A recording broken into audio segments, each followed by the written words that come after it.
Hello and welcome to Delhi Bytes all of you once again. जब आप Delhi bytes पर आते हो तो कहीं ना तो कहीं एक पहली जर्नी प्रथम दृश्य तो बीएड एंट्रेंस एग्जाम को लेकर शुरू होती है। हाई प्रोबेबिलिटी कि हो सकता है दिल्ली यूनिवर्सिटी को लेकर। ठीक है। लेकिन जब आप एग्जाम देते हो तो पता चलता है कि अच्छा यार, अब हो गया तो बहुत अच्छी बात है, लेकिन अच्छे खासे लोग हैं जो नहीं भी होता है, चाहे एक नंबर से हो चाहे दो नंबर से हो। तो मैं हमेशा कहता हूँ कि ऐसा तो है नहीं कि कोई आपसे कम इंटेलिजेंट है, कोई आपसे ज़्यादा इंटेलिजेंट है या क्या है। हर लाइफ में एक चैप्टर होता है, जब कंप्लीट हो जाए तो उसको बंद कर देना चाहिए, और आपके अंदर जेनुअनली कॉम्पिटिटिव स्पिरिट है तो अगले वाले चैप्टर में कॉम्पिटिटिव स्पिरिट शो करिए। जैसे ऐसा नहीं है कि मैं आपसे कोई बात कह रहा हूं तो आप उसको सुन के समझ लोगे और बहुत जल्दी इंप्लीमेंट कर लोगे, क्योंकि सबसे कठिन काम होता है अपना कंफर्ट स्पेस छोड़ना और अपने एटीट्यूड में कुछ बदलाव लाना। उदाहरण के तौर पर कल शाम को मेरे साथ कुछ ऐसा वाक्य हुआ जहां पर कुछ ऐसी बात हुई। I was talking to my elder brother, कुछ ऐसी बात हुई कि हम लोग ऐसे ही करने लगे कुछ किसी के बारे में बात। तो हमने कहा अच्छा, जिसकी जितनी कम इज्जत रहती है उसको अपनी इज्जत की उतनी ही परवाह होती है। जितना आपको कम जानते रहेंगे, अरे लोग क्या कहेंगे, जितना तुमको कोई जानने वाला नहीं है। ठीक है। तो अब ये बात मैं कल ड्यू के जो है बैच में समझा रहा था, कुछ ऐसे ही मैंने बोला। तो हमने कहा कि कभी भी करियर में जो है एक पर्टिकुलर टाइम के बाद जो है नेक्स्ट स्लैब में चले जाना चाहिए, काम करना चाहिए। और कभी भी ये नहीं करना चाहिए कि बेवजह अपना इज्जत बना रहे हो। इससे क्या होता है कि सही रिजल्ट पर नहीं पहुंचते हो आप। कहीं पर कोई खामी है तो उस पर विचार करना, उसमें सुनना कोई बुराई नहीं है। तो अब जैसे ही 30 मिनट में समझाया होगा, मैं समझाया हूं मैं, और जैसे ही क्लास एंड हुआ तो एक लड़की वेट कर रही थी, और क्लास ऑलमोस्ट मेरी क्लास मान के चलो कि चली जाती है 12 बजे तक मोटी मोटा। ठीक है। तो क्लास के बाद वो अकेले वेट कर रही थी, कह रही सर हमको अकेले बात करना है। हमने कहा, तो मैंने ऐसे ही मजाक किया, हमने कहा ब्रेकअप हो गया क्या, अकेले क्यों बात करना है, ऐसा क्या बात करना है आपको। तो कहती फिर बताई कि सर वो जो बात आपने शुरुआत में कही कि जैसे मान लो किसी का गैप ईयर ज्यादा हो जाए, किसी का 1-2 साल गैप हो जाए किसी कैंडिडेट का। तो हमने कहा कि 1 से 2 साल तैयारी करके देख लेना चाहिए, और उसमें रिजल्ट प्रोड्यूस हो तो ठीक, नहीं तो फिर आगे वाले चैप्टर पर बढ़िए और वहां जाके फिर चीजों को बेटर करने का ऑप्शन आपके पास हमेशा रहेगा, किसी भी स्टेज पे आप बेटर कर सकते हो। वो क्या पूछती है मेरे से, वो सबका वेट कर रही थी जाने का। हमने कहा एंड में क्यों पूछा। वो सर हमको, मतलब कि हमको आपसे शेयर करना था ये बात कि मेरा 3 साल का गैप है। तो जब मीटिंग एंड हो गया तो पता मैं क्या रियलाइज किया, इसी इज्जत की मैं बात कर रहा था। तुम आधा घंटा किल किए वेट करते हुए, और बाकी के बच्चों को ना जेन्युइनली कुछ पड़ी नहीं है तुमसे। वो अगले दिन पूछ दूंगा ना कौन था जो बता रहा था कि मेरे सब्जेक्ट में ये इशू था, कोई नाम भी नहीं बता पाएगा उसका। तो ये होता है जब आप इज्जत, मतलब बेवजह जब इज्जत की बात कर रहे हो, बेवजह इज्जत की बात, मतलब तुम्हारा अगर वो गैप है, तुम 4 लोगों से डिस्कस करोगे तो पहले तो ये हो सकता है कि टीचर के लाइफ में ये बड़ा इंपॉर्टेंट है कि तुम्हारे लाइफ में कोई मिस्टेक हुआ है, उससे और लोग देख के मोटिवेट हो। पहला चीज तो ये कि अच्छा ऐसे मेरे साथ भी गुजर रहा है, वो अगला तो 3 का ड्रॉप हो गया, मेरा तो 1 ही 2 का था। पहले उसको अच्छा फील होगा, चाहे जिस भी कारण से हो। ठीक है, मतलब नेगेटिव सर्कमस्टांसेस में भी मैं बोलूं तो वहां पर थोड़ा सा आप देखो ना। मैं आधा घंटा 1 घंटा समझाया शुरुआत में, इसका मतलब नहीं कि मीटिंग एंड हो गया तो आप बात समझ गए। तो कहने का सेंस है कि एक सेंस ऑफ जो एटीट्यूड जो मैटर करता है, कि अपने एटीट्यूड में हमको थोड़ा सा बदलाव लाने की जरूरत होती है। अब जैसे सीटेट का ही रिजल्ट आप लोग देख लीजिए। बहुत से ऐसे बच्चे हैं जो बीएड फर्स्ट ईयर में थे, इस साल से अलाउ कर दिया गया था। बहुत थे क्वालिफाइंग ईयर में थे, बहुत पासिंग आउट ईयर में थे।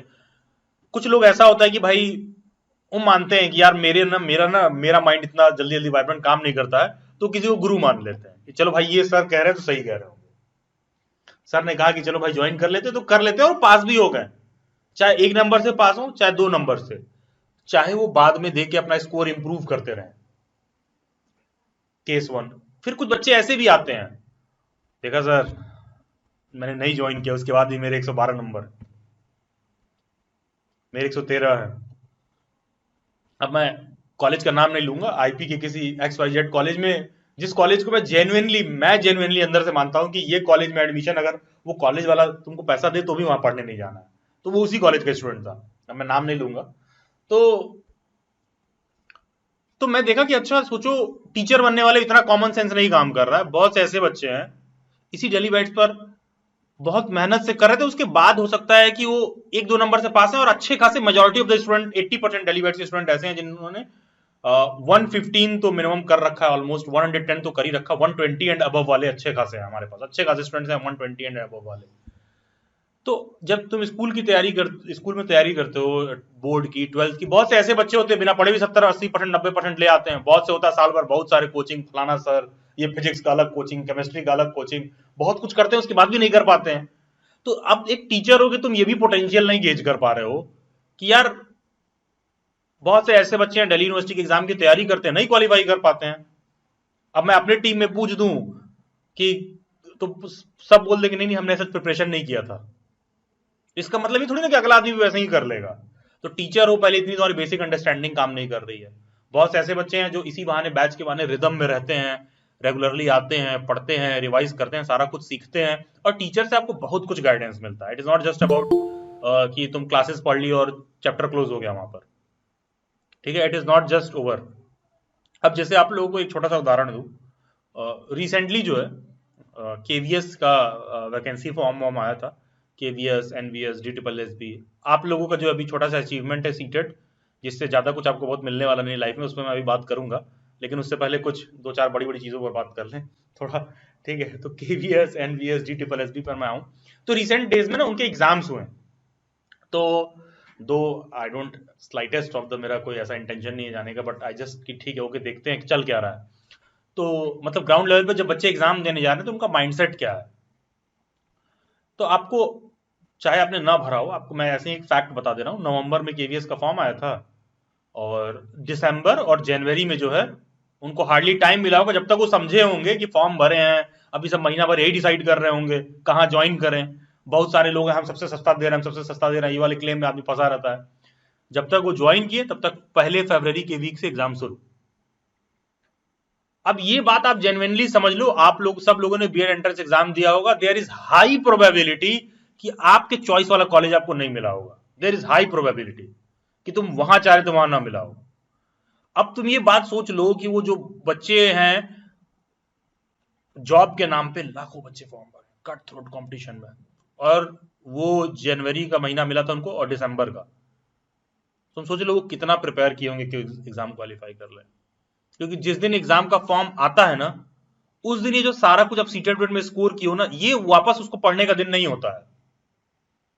अब तुम वापस से जाओगे जो है सीजीपी में क्या है, सीडीपी में क्या है, और फलाना सब्जेक्ट में क्या है, इसमें क्या है, उसमें क्या है, अगर वो तुम वाकई में जेन्युइनली गेज करने जाओगे तो आप एग्जाम से पहले ही बाहर हो। लेकिन होता क्या, हमारा मन मानता नहीं है, हम ट्रुथ को एक्सेप्ट नहीं करते हैं कि उसमें नहीं हो रहा। जैसे कि उदाहरण के तौर पर अगर केवीएस के पेपर में 180 क्वेश्चन आया था, तो जो सारा कुछ आपने दिल्ली यूनिवर्सिटी, आईपी और इन सब के एग्जाम के लिए प्रिपरेशन करते हो, वो सेक्शन देखो कि 80 नंबर में पूछ रखा है। अब एग्जाम क्वालिफाई करने के लिए तो हर सेक्शन इंपॉर्टेंट है भाई। अगर जेन्युइनली लिस्ट में आना चाहते हो, मेरिट लिस्ट में, अच्छा तो सब कर रहे हैं।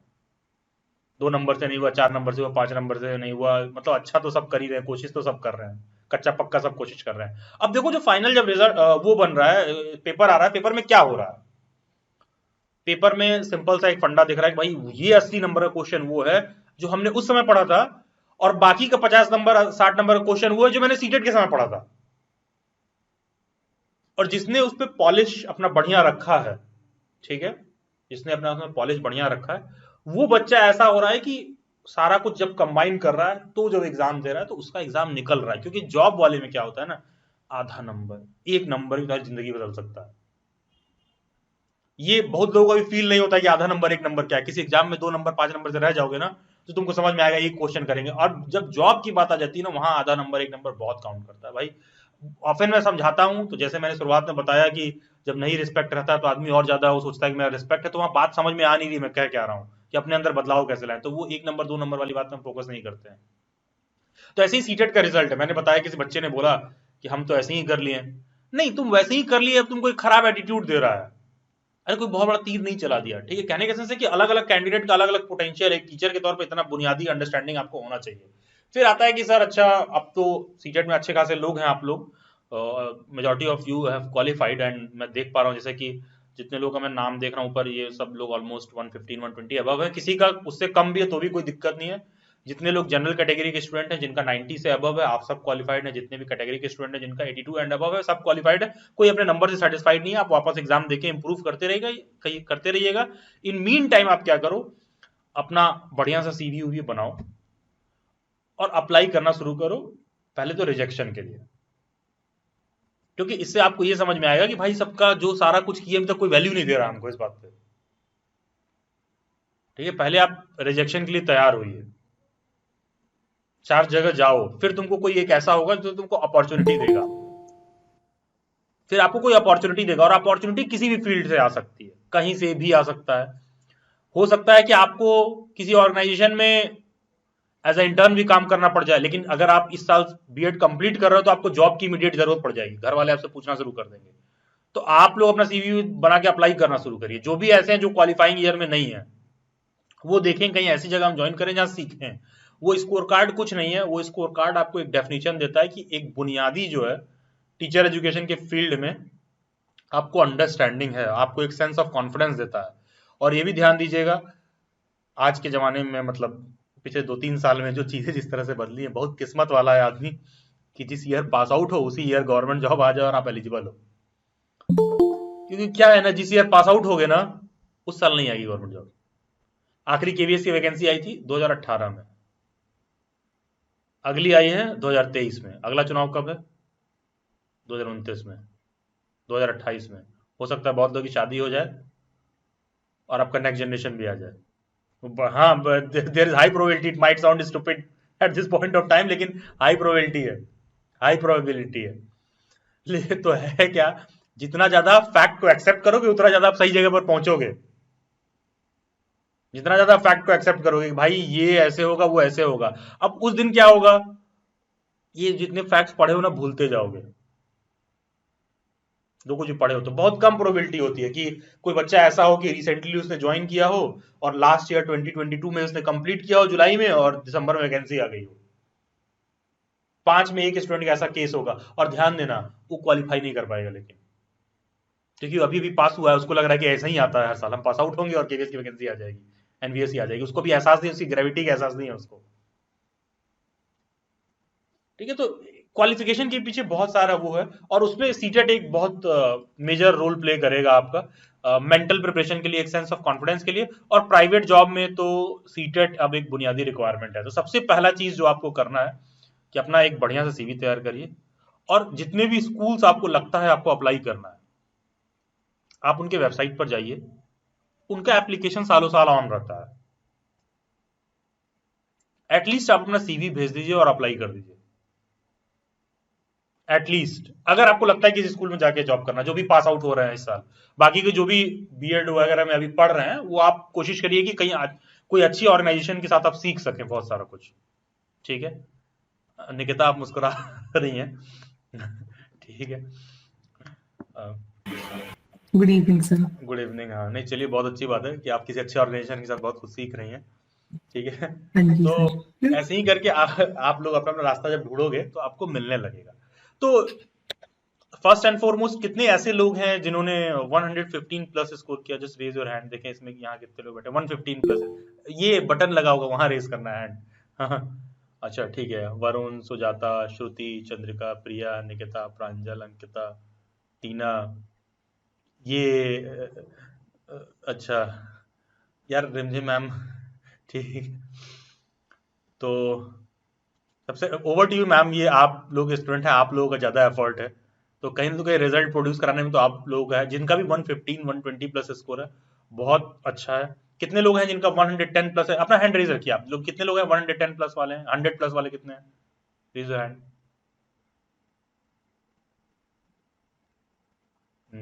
अच्छे खासे हैं, गुड। अच्छा, जितने नहीं है 100 प्लस वाले, पास आप हैं 100, आप अगली बार ले आइए। ठीक है, अच्छे खासे स्टूडेंट हैं डेली वाइट्स पर, मैं देख रहा हूँ जिन्होंने अच्छा खासा स्कोर कर रखा है। और कितने हैं 120 प्लस वाले भी अच्छे खासे हैं। ठीक है, over to you Rimjhim ma'am. I think पहले आपको बात करना चाहिए मेरे से पहले, कहीं ना तो कहीं थोड़ा सा आपका जो है जिम्मेदारी इस बात पर बढ़ता है, क्योंकि आपके स्टूडेंट हैं। और सीडीपी और कनिका मैम, ईवीएस, ठीक है, इन लोगों ने कवर किया। और मैं जेन्युइनली बताऊं, इन टीचर्स के लाइफ में भी बहुत सारे पर्सनल प्रॉब्लम्स रहे हैं पिछले दिनों, और ये लोग ना उसको टैकल करके करते गए हैं। कोई अगर स्पेशल एजुकेशन से बीएड कर रहा होगा ना, तो उसके साथ और चैलेंज होता है काम वाम को लेकर, स्किल वगैरह को लेकर। और नुपुर मैम जो डेली बाइट्स पे काम शुरू की तो बीएचयू में ऑलरेडी एनरोल्ड थी, इन सब चैलेंजेस के साथ वो लोग कर रहे थे, चाहे कनिका मैम हो, चाहे रिमझिम मैम हो, इन सब के पर्सनल लाइफ में अलग अलग तरह का चैलेंज रहा है, जहां पर हमारे साथ के बहुत सारे ऐसे लोग थे जॉब या इंटर्नशिप या सीखने के नाम पर लोग सरेंडर कर दिए थे, ठीक है, और इन लोगों ने वहां पे बेटर वो प्रोवाइड किया है। तो over to you Rimjhim ma'am, all yours, आपको जो भी लगे, you people are, all the students are free to talk to ma'am. I hope ma'am is here. अच्छा, रिमझिम मैम इज नॉट, अच्छा yes ma'am, then over to Kanika ma'am. Sir, I'm here. Thank you, sir. Thank you for so much appreciation and good evening, all of you. Good evening, Good ma'am. evening, ma'am. Good evening, ma'am. Good क्या हाल चाल है सभी के? बहुत बढ़िया ma'am. All good ma'am, आप बताइए आप कैसे हैं? मैं बहुत बढ़िया, एकदम चमक रही हूँ। बल्ब जला दिया है और मैं चमक रही हूँ। और आप सबके रिजल्ट का सुन के मुझे बहुत अच्छा लगा, बहुत ज्यादा अच्छा लगा। एंड सर हैड सेड कि मतलब आप टीचर्स हैं, आपका भी बहुत बड़ा रोल है, बट मुझे लगता है कि टीचर से ज्यादा बच्चों का रोल होता है जब वो अपने आप को कंसिस्टेंट वे में रखते हैं क्लास में। टीचर तो सभी हैं, सभी कर रहे हैं, सभी उतना जो मेहनत करना चाहते थे, जो भी करना चाह रहे थे, टीचर हर दिन आके क्लास में पढ़ा रहा था। लेकिन वही थे, वही यहीं में से कुछ बच्चे हैं जिन्होंने 120 स्कोर कर लिया, यहीं पे कुछ बच्चे हैं जिन्होंने 100 प्लस कर लिया है, मतलब है ना। तो 100 से भी नीचे चले गए हैं। तो दैट इज व्हाई आई से कि तुम्हारा सबसे बड़ा हाथ है, अपने लिए क्लैप जरूर करना। टीचर्स तो हैं, वो तो हमेशा रहेंगे, वो तो रहेंगे ही। And congratulations all of you. मुझे तो मतलब इतनी ज्यादा खुशी है कि मैं तुम्हें क्या बताऊं, मेरा ये इसमें दर्द हो रहा है शाम से। थैंक यू सुन करके। और वाकई बहुत अच्छी बात है। और सर मैं शायद इससे आगे कुछ नहीं कह पाऊंगी क्योंकि मुझे बहुत ज्यादा खुशी हो रही है। हमारा बैच बहुत अच्छा करके गया है, इसलिए देखिए पास आप ऐसे हो जाते हैं, ओवरवेलमिंग। हाँ, एंड स्कोर को लेकर पता है, जेन्युइनली सेइंग, फ्रैंकली सेइंग, मेरे को मेरा क्लास था and I was very clear कि मेरे को वही क्लास लेना है। मैं सीटेड के बच्चों से क्या बात करता, क्यों? क्योंकि हमको ये उम्मीद नहीं था कि अच्छे खासे स्टूडेंट्स हैं, 115 120 प्लस स्कोर कर रखा है। और पता है जब अपर साइड में हो तो ना एक एक नंबर बढ़ाना बहुत कठिन काम है। अगर किसी का 120 आ रहा है ना, वो अगली बार देखे ये नहीं कह सकता कि 130 ला देंगे, ठीक है, अपर साइड में। तो अच्छे खासे स्टूडेंट है। तो मैं देख रहा था कि दिल्ली वाइट्स पे अगर एक बैच में जो स्ट्रेंथ है उसमें से 50% स्टूडेंट ऐसे हैं जिनका 115 120 से अबव मार्क्स है। तो इसलिए हम सब ने डिसाइड किया नहीं आज ही हम बात करेंगे स्टूडेंट के साथ, क्योंकि 115 120 प्लस से अबव मार्क्स है। पता है अपने आप में एक सेंस ऑफ सेटिस्फैक्शन देता है। एक बैच में अगर हम कह रहे हैं 10 बच्चे भी हो, 10 में से 5 बच्चे भी जो है 115 pass, majority of them, I think 99% सबका क्लियर है, सभी बच्चे पास हैं। लेकिन पास होना पे मैं बात नहीं कर रहा हूँ, 115 120 प्लस जो है 50% ऑफ द बैच का मैंने देखा है स्कोर उससे अबव है। बस वही बात है कि आपने कितना स्कोर, कितनी स्टार्स के साथ स्कोर किया है। तो जैसे ही आप 115 प्लस जा रहे हो भाई, आपके साथ स्टार लगते चला जा रहा है, वो बात है बस। Over to you Kanika ma'am. अब कनिका मैम कुछ ज्ञान देंगी इन लोगों को जो वो पर प्राइवेट जॉब और ये सब एप्लीकेशन वगैरह में, ऐसा नहीं है, बहुत सारे रिजेक्शंस आप लोग फेस करेंगे अभी। Over to you ma'am. Thank you so much, sir. Hello, everyone. Good evening. Good evening, ma'am. Good evening. Good कैसे हैं आप evening. सभी? Good evening. बहुत सुस्त बढ़िया क्यों लग मैम। रहे हो? हमको समझ एनर्जी नहीं आ नहीं रहा है करना क्या सबका, मतलब इतने इतने अच्छे नंबर ले लिए सबने, इसीलिए सब सुस्त हो गए हैं। वही मैं कह रही हूँ एनर्जी, मतलब ना इतना अच्छा स्कोर देख के इतना उछल लिए कि अभी इनकी एनर्जी डाउन हो गई है। नहीं ओके एनर्जी, स्पिरिट हाई रखिए। हाँ, क्योंकि अभी आपको आगे जॉब के लिए चाहिए अपनी एनर्जी। ओके, आप में से कितने हैं जो सेकेंड ईयर में हैं अभी, मतलब जून जुलाई में एग्जाम होगा, पास आउट करेंगे? ओके नहीं, मतलब अभी जून में एग्जाम है, इस मतलब साल जून में जो जुलाई पास में आउट नॉर्मल जाएंगे एग्जाम होते हैं 2023 में। हाँ जबकि 20 हाँ, जिनका 2023 में पास आउट है। ओके तो आप लोगों के लिए मतलब मैं ज्यादा टाइम नहीं लूंगी, बस इतना सा सजेशन रहेगा कि जैसे मार्च चल रहा है अभी, तो अभी खैर आपको ट्रेनिंग पीरियड चल रहा है, तो आप लोगों को अपना एप्लीकेशन फॉर्म डालना शुरू करिए स्कूल्स में, प्राइवेट स्कूल्स में। बेसिकली DSSS की वैकेंसीज भी जल्दी आएंगी, तो मैं कह नहीं सकती कब तक आएंगे, लेकिन DSSS की वैकेंसी के पूरे चांसेस हैं इस ईयर। ठीक है। तो जितना आपने सीटेट में किया है वो तो अपना याद रखना, क्योंकि उसके आपके देखना मतलब प्रीवियस पेपर देखोगे तो आपको लगेगा कि इसमें से मात्र 50% सिलेबस तो वही है जो सीटेट में कवर हो गया है। तो सीटेट का थोड़ा अपना ब्रशअप रखना, ध्यान रखना कि जितना हमने पढ़ा है, क्योंकि वो DSSS में आती है। और प्राइवेट स्कूल्स में भी फॉर्म भरना शुरू करिए, क्योंकि DSSS भी कब आएगा कुछ गारंटी नहीं, लेकिन हाँ प्राइवेट स्कूल्स का ये है कि एक मार्च अप्रैल का सेशन रहता है, इसमें रिक्रूटमेंट होता रहता है, नहीं तो आफ्टर 2 मंथ्स, जैसे 2 मंथ्स वैकेंसी होती है, वेकेशन होती है, उसके बाद तो फॉर्म मतलब सिलेक्शन तो होता ही होता है, रिक्रूटमेंट होता ही है। तो अभी से फॉर्म भरना शुरू कर सकते हैं अगर आप चाहें। अगर आपको ये है कि नहीं अभी हम सेकेंड ईयर के एग्जाम वगैरह दे दें फिर हम करेंगे, क्योंकि अभी मार्च है, एंड ऑफ द सेशन है आप लोगों के लिए, आप लोगों का प्रैक्टिकल वगैरह सबमिशन होगा, फिर आप एग्जाम देंगे, इसलिए मतलब आपको थोड़ा लीनियंट टाइम शुरू हो गया। अब आपको कुछ नहीं करना है, सिर्फ पेपर की प्रिपरेशन करनी है। तो अगर हो सके, कुछ स्कूल्स ऐसे भी हैं जो इन बिटवीन ले लेते हैं, एक सेकेंड लक्ष्मी, कुछ प्राइवेट स्कूल्स ऐसे भी हैं जो इन बिटवीन ले लेते हैं, या फिर ये कह देते हैं कि अच्छा आपका सिलेक्शन हम कर ले रहे हैं लेकिन जून में जुलाई में आप आ सकते हैं, तो उसमें भी आपके लिए बेनिफिट रहेगा। अगर आपको ये है कि हमें DSSS के लिए प्रिपरेशन करना है, प्राइवेट में एंटर नहीं करना है, इट्स अप टू यू, लेकिन DSSS केवी के भरोसे मत रहना, क्योंकि वैकेंसीज जैसे जैसे साल बीतता जा रहा है ना, टाइम बीतता जा रहा है, वैकेंसीज, नंबर ऑफ वैकेंसीज कम होती जा रही है। पहले कभी टाइम था कि हजारों में वैकेंसीज आती थी, अब ये कुछ 100 बढ़ गई है, और अभी अभी मतलब कुछ ये डबल डिजिट्स में आने लगी है वैकेंसीज। तो DSSS में जरूरी नहीं है कि सिलेक्शन हो, तो इसलिए प्राइवेट का भी अपना, तो अपना प्राइवेट में भी हाथ अजमाते रहना। ठीक है। अगर प्राइवेट के साथ क्योंकि इंटरव्यू रिटर्न है, तो वो भी एक आपको थोड़ा सपोर्ट करेगा DSSS के एग्जाम के लिए। आप में से कोई है जो DSSS का एग्जाम देने के लिए प्रेफर कर रहेगा? मुझे लग रहा है कि मोस्ट ऑफ द स्टूडेंट्स हमारे पास दिल्ली के ही हैं, तो DSSS में ही जाएंगे। अच्छा, DSSS की प्रिपरेशन आप डेली बैट्स पे कर सकते हैं इन केस फ्यूचर में कोई ज्वाइन करना चाहे तो। हाँ ठीक है। हाँ हाँ, we are going to join start DSSS DSSS आप कवर सून। कर सकते हैं, क्योंकि हम लोग का थोड़ा वो वाला पॉलिसी नहीं रहता है कि पहले ही से बहुत एक वो कर रहे हैं, माहौल बना रहे हैं, मतलब थोड़ा एडवर्टाइजमेंट पर क्लैरिटी रहे कि वो आ रहा है, स्टूडेंट्स को कैसे प्रिपेयर करना है, क्या करना है। तो इस साल आने का वो है। मतलब DSSS की वैकेंसीज आने के चांसेस हैं। वो तो खैर हर साल आई है वैकेंसीज, हर साल 2 साल में इसका एग्जाम है, मतलब ऑन रिकॉर्ड अब तक तो यही एक है। सफिशिएंट विंडो तो इस मिलना साल भी चाहिए आप लोगों को वैकेंसीज आएंगी। प्रिपरेशन का। हाँ हाँ, प्रिपरेशन विंडो मिलना चाहिए। तो बस यही है कि DSSS के एग्जाम्स हर बार की तरह इस बार भी होंगे, लेट सवेरे सही, क्योंकि जैसे इनका प्रिपरेशन का बैच निकल मतलब वो वैकेंसीज का शेड्यूल निकलता है, थोड़ा डिले ही भले ही होता हो, लेकिन एग्जाम इनका जरूर होता है। तो यहाँ पे भी पूरे पूरे चांसेस है कि 2023 में भी इसका एग्जाम हो।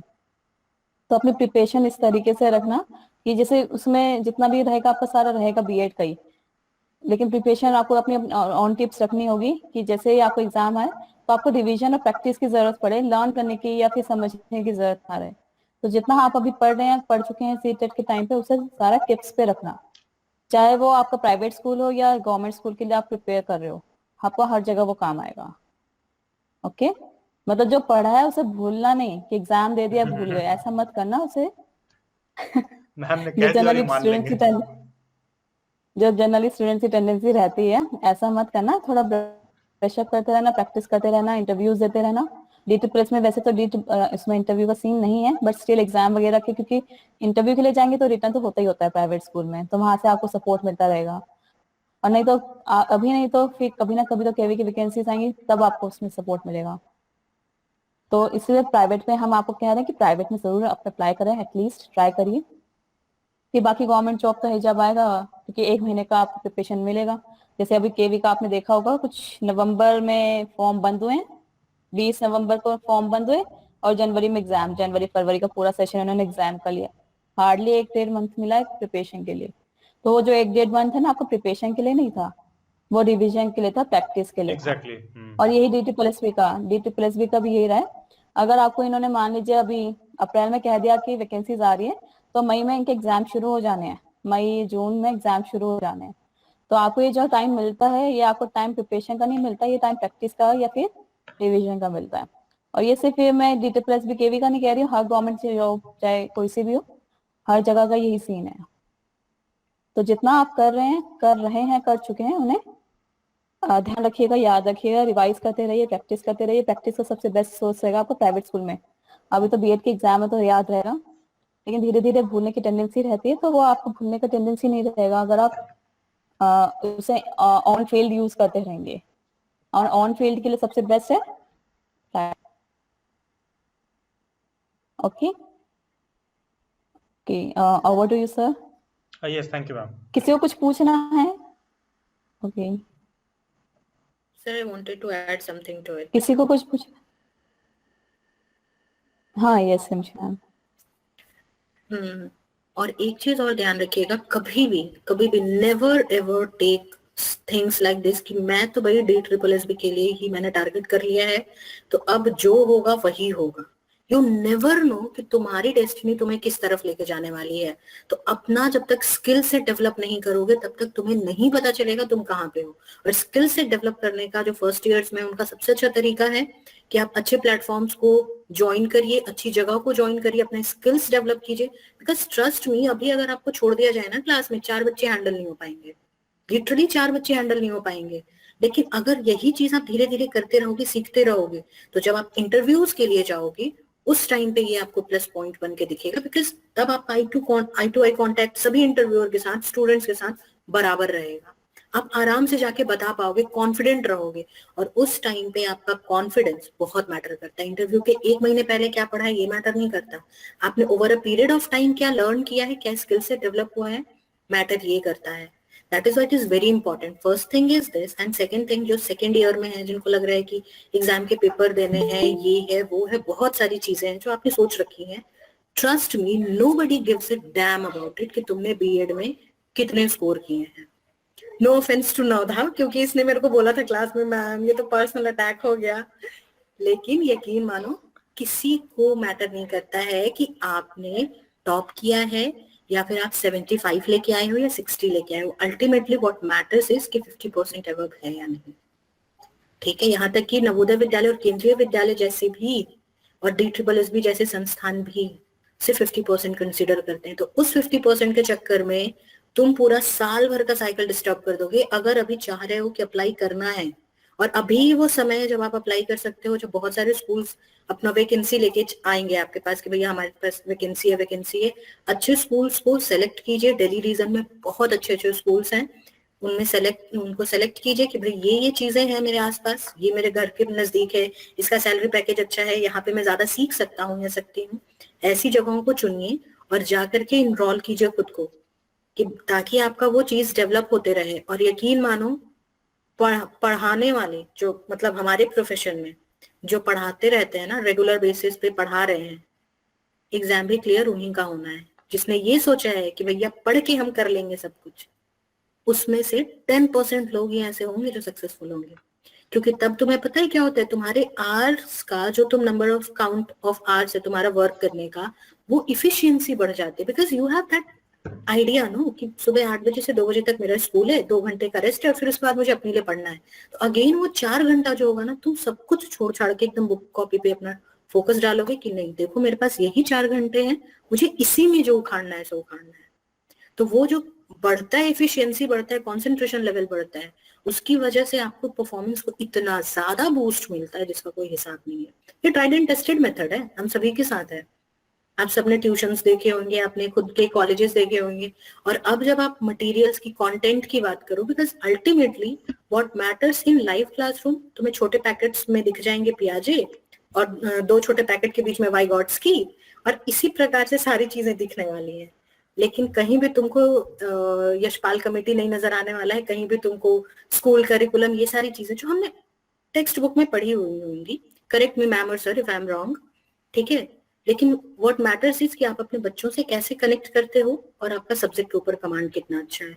ये सबसे बड़ा मोटिवेशन फैक्टर होता है, क्योंकि बच्चे जब आपसे जुड़ जाते हैं तो आपकी हर बात सुनते हैं।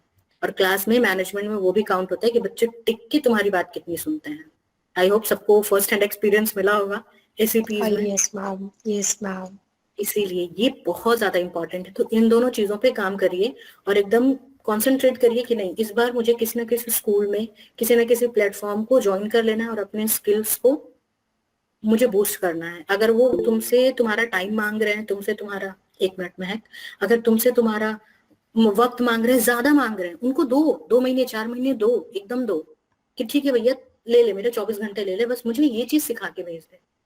क्योंकि मार्केट में हमें लगता है कि भैया हमने तो बीएड कर लिया, हमने बहुत कुछ कर लिया, हमने बहुत अच्छी यूनिवर्सिटी से किया, but ultimately what matters is what you have got on paper. No, not that doesn't matter. What are you performing on field? This is what going to make you there. And teacher को teacher उनके students बनाते हैं, तो अपने students के साथ connectivity build रखिए, ठीक है। थैंक यू, मुझे ये कहना था। हाँ महक, आप कुछ कह रही थी शायद। यस मैम मैंने अप्लाई किया तभी तो मैं गई थी 2-3 स्कूल्स में, तो मैम वो लोग मैम ऐसे इंसल्ट करके भगा देते हैं। वहाँ सारे एक्सपीरियंस्ड होते हैं, मतलब इंटरव्यू अच्छा गया, रिटन टेस्ट अच्छा गया, फिर आखिरी में लेना उन्हें एक्सपीरियंस डी होता है। मैम 3 स्कूल में गई थी मैं, तीनों में यही हुआ, लिया उन्होंने एक्सपीरियंस डी, तो बुला दे क्यों है मैम, मुझे तो ये समझ ही नहीं आया। मैम तो सर ने ये आपको सिखा दिया बिगिनिंग में, ताकि रिजेक्शन के लिए आपको तैयार रहना। रिजेक्शन के लिए तैयार किया जा सके। वो रिजेक्शन बहुत जरूरी होता है, because we learn a lot from our failures, that is yes why. Ma'am वो रिजेक्शन मैम रीजन भी तो पता चलना चाहिए मैम। फर्स्ट इंटरव्यू मेरा बेकार हुआ था, वो मुझे पता, क्योंकि मेरे को डर लग रहा था। वहाँ 5-5 जने बैठे हुए थे, वो ऐसे देख रहे थे ना, मतलब 2 तो ऐसे थे, वो उन्हें कोई फर्क ही नहीं पड़ रहा, घूर घूर के ऊपर ऐसे। और एक सब्जेक्ट एक्सपर्ट थे, वो तो ऐसे थे, मतलब पता नहीं क्या सोच के बैठे थे, तो बहुत ऑड से थे वो। तो मतलब वो तो अलग ही थे, मतलब मैं आंसर्स कर दिए, ठीक था, इंटरव्यू भी ठीक था, रिटन एग्जाम भी था, मतलब स्कूल दोनों अच्छे थे वो। But ma'am in the and उन्होंने एक्सपीरियंस ही लिया, मतलब मेरे को यही ऑब्जर्व हुआ कि अभी जैसे और स्कूल से भी मैंने अप्लाई कर रखा है, तो मतलब ये करते हैं आखिरी में वो लेते एक्सपीरियंस लिए, तो मैम फिर हम कहाँ जाएंगे, मुझे तो ये समझ नहीं आया। प्लेटफॉर्म्स चुनो, ऑनलाइन ऑफलाइन प्लेटफॉर्म्स चुनो, डेली बाइट्स को चुनो, डेली बाइट्स कहीं नहीं गया है, ठीक है, तुम लोग भूल जाते हो। Yes ma'am. Make your first, I always say life is all about our choices. Yes Make ma'am. best choice. No, तो वो चॉइस करो, तुम्हारे पास बेस्ट अवेलेबल है, लेकिन चिराग तले अंधेरे वाली बात है, यहाँ पे बैठे हो इसी को भूल जाते हो यस कि मैम। यहाँ पे भी काम होता है। यस मैम, अब याद रह गया ना, अब याद हो गया। पता चला मैं कल 3 की जगह +1 हो गया 4। सर मैं अभी अप्लाई कर दूंगी साइट मैं खोल क्या के। तो 3 की जगह +1 हो गया 4। अच्छा चलिए, देखिए मैक, जैसा कि आप जो बात कह रही थी कि देखिए, a failure is only failure when you don't learn from those mistakes. देखो मैक एंड ऑल अदर्स, मैंने कहा, देखो मैंने आपको कभी कोई हवा हवाई बात नहीं बोली। मैंने ये नहीं कहा कि सीटेट पास कर लिए अब ये हो जाएगा, अब वो हो जाएगा। मैंने सीधा आते बोला get ready for rejections. Yes sir. हाँ, क्योंकि ये बहुत बड़ा ट्रुथ है। पता है, जब कनिका मैम DSSB पर बात कर रही थी तो उन्होंने बोला कि ये जब एग्जाम आ जाता है, नोटिस आ जाता है, तो वो रिवीजन का टाइम होता है। उन्होंने बहुत सही बात कही, वो प्रिपरेशन का टाइम नहीं होता, रिवीजन का टाइम होता है। तो पता है मैं क्या सोच रहा था, ये बात मैं बच्चों को कैसे समझाऊंगा कि तुमको अपने आप को अभी से प्रिपेयर्ड रखना है। वो तो ये कहेगा ना, जब वैकेंसी आ गया, फॉर्म निकलेगा, तो कहेगा सर क्रैश कोर्स बैच है क्या, ज्वाइन करना। अब मेरे को अंदर से आवाज आएगा, यार ये फी दे क्या इसका नहीं होगा, तो मुझे, मतलब समझ रहे हो, नहीं हो रहा है ऐसे। क्योंकि तुम इस लेवल के बेवकूफ है ऐसे बच्चे, उनको ये नहीं समझ में आ रहा है कि भाई गवर्नमेंट जॉब में ऐसे नहीं होगा तुम्हारा, ठीक है। तो ये बात मैं सोच रहा था कि मैं कैसे समझाऊंगा ऑडियंस को ये बात, कि भाई तुम अपने आप को प्रिपेयर्ड रखो। हो सकता है अगले 6 महीने में नहीं, लेकिन अगले 1 साल में तो आएगा ही आएगा DSSB। तो कहने का सेंस ये है कि ये बात मैं कैसे कम्युनिकेट करूंगा। पहला तो केस ये, दूसरा ये कि आखिरकार दिल्ली बाइट्स वालों ने भी DSSB KVS में पहले DSSB को क्यों चुना।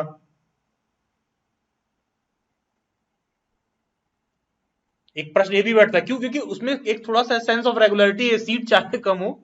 अब KVS का आप कुछ नहीं कह सकते हो, कुछ नहीं कह सकते हो, ये होता है प्रैक्टिकल एनालिसिस। लेकिन आप बिलीव नहीं करोगे, अभी KVS का एग्जाम हो जाने दो, तुमको देखो अगला KVS का नोटिफिकेशन ऑनलाइन बिकने लगेगा कि ज्वाइन करिए, ये करिए, वो करिए। मतलब एक सेंस ऑफ क्लैरिटी नहीं देते हैं। तो जैसा कि महक ने बहुत अच्छी बात कही कि सर हम 3 जगह गए, हम रिजेक्ट हुए। 30 जगह जाओ महक, 30 जगह से रिजेक्ट होके आओ।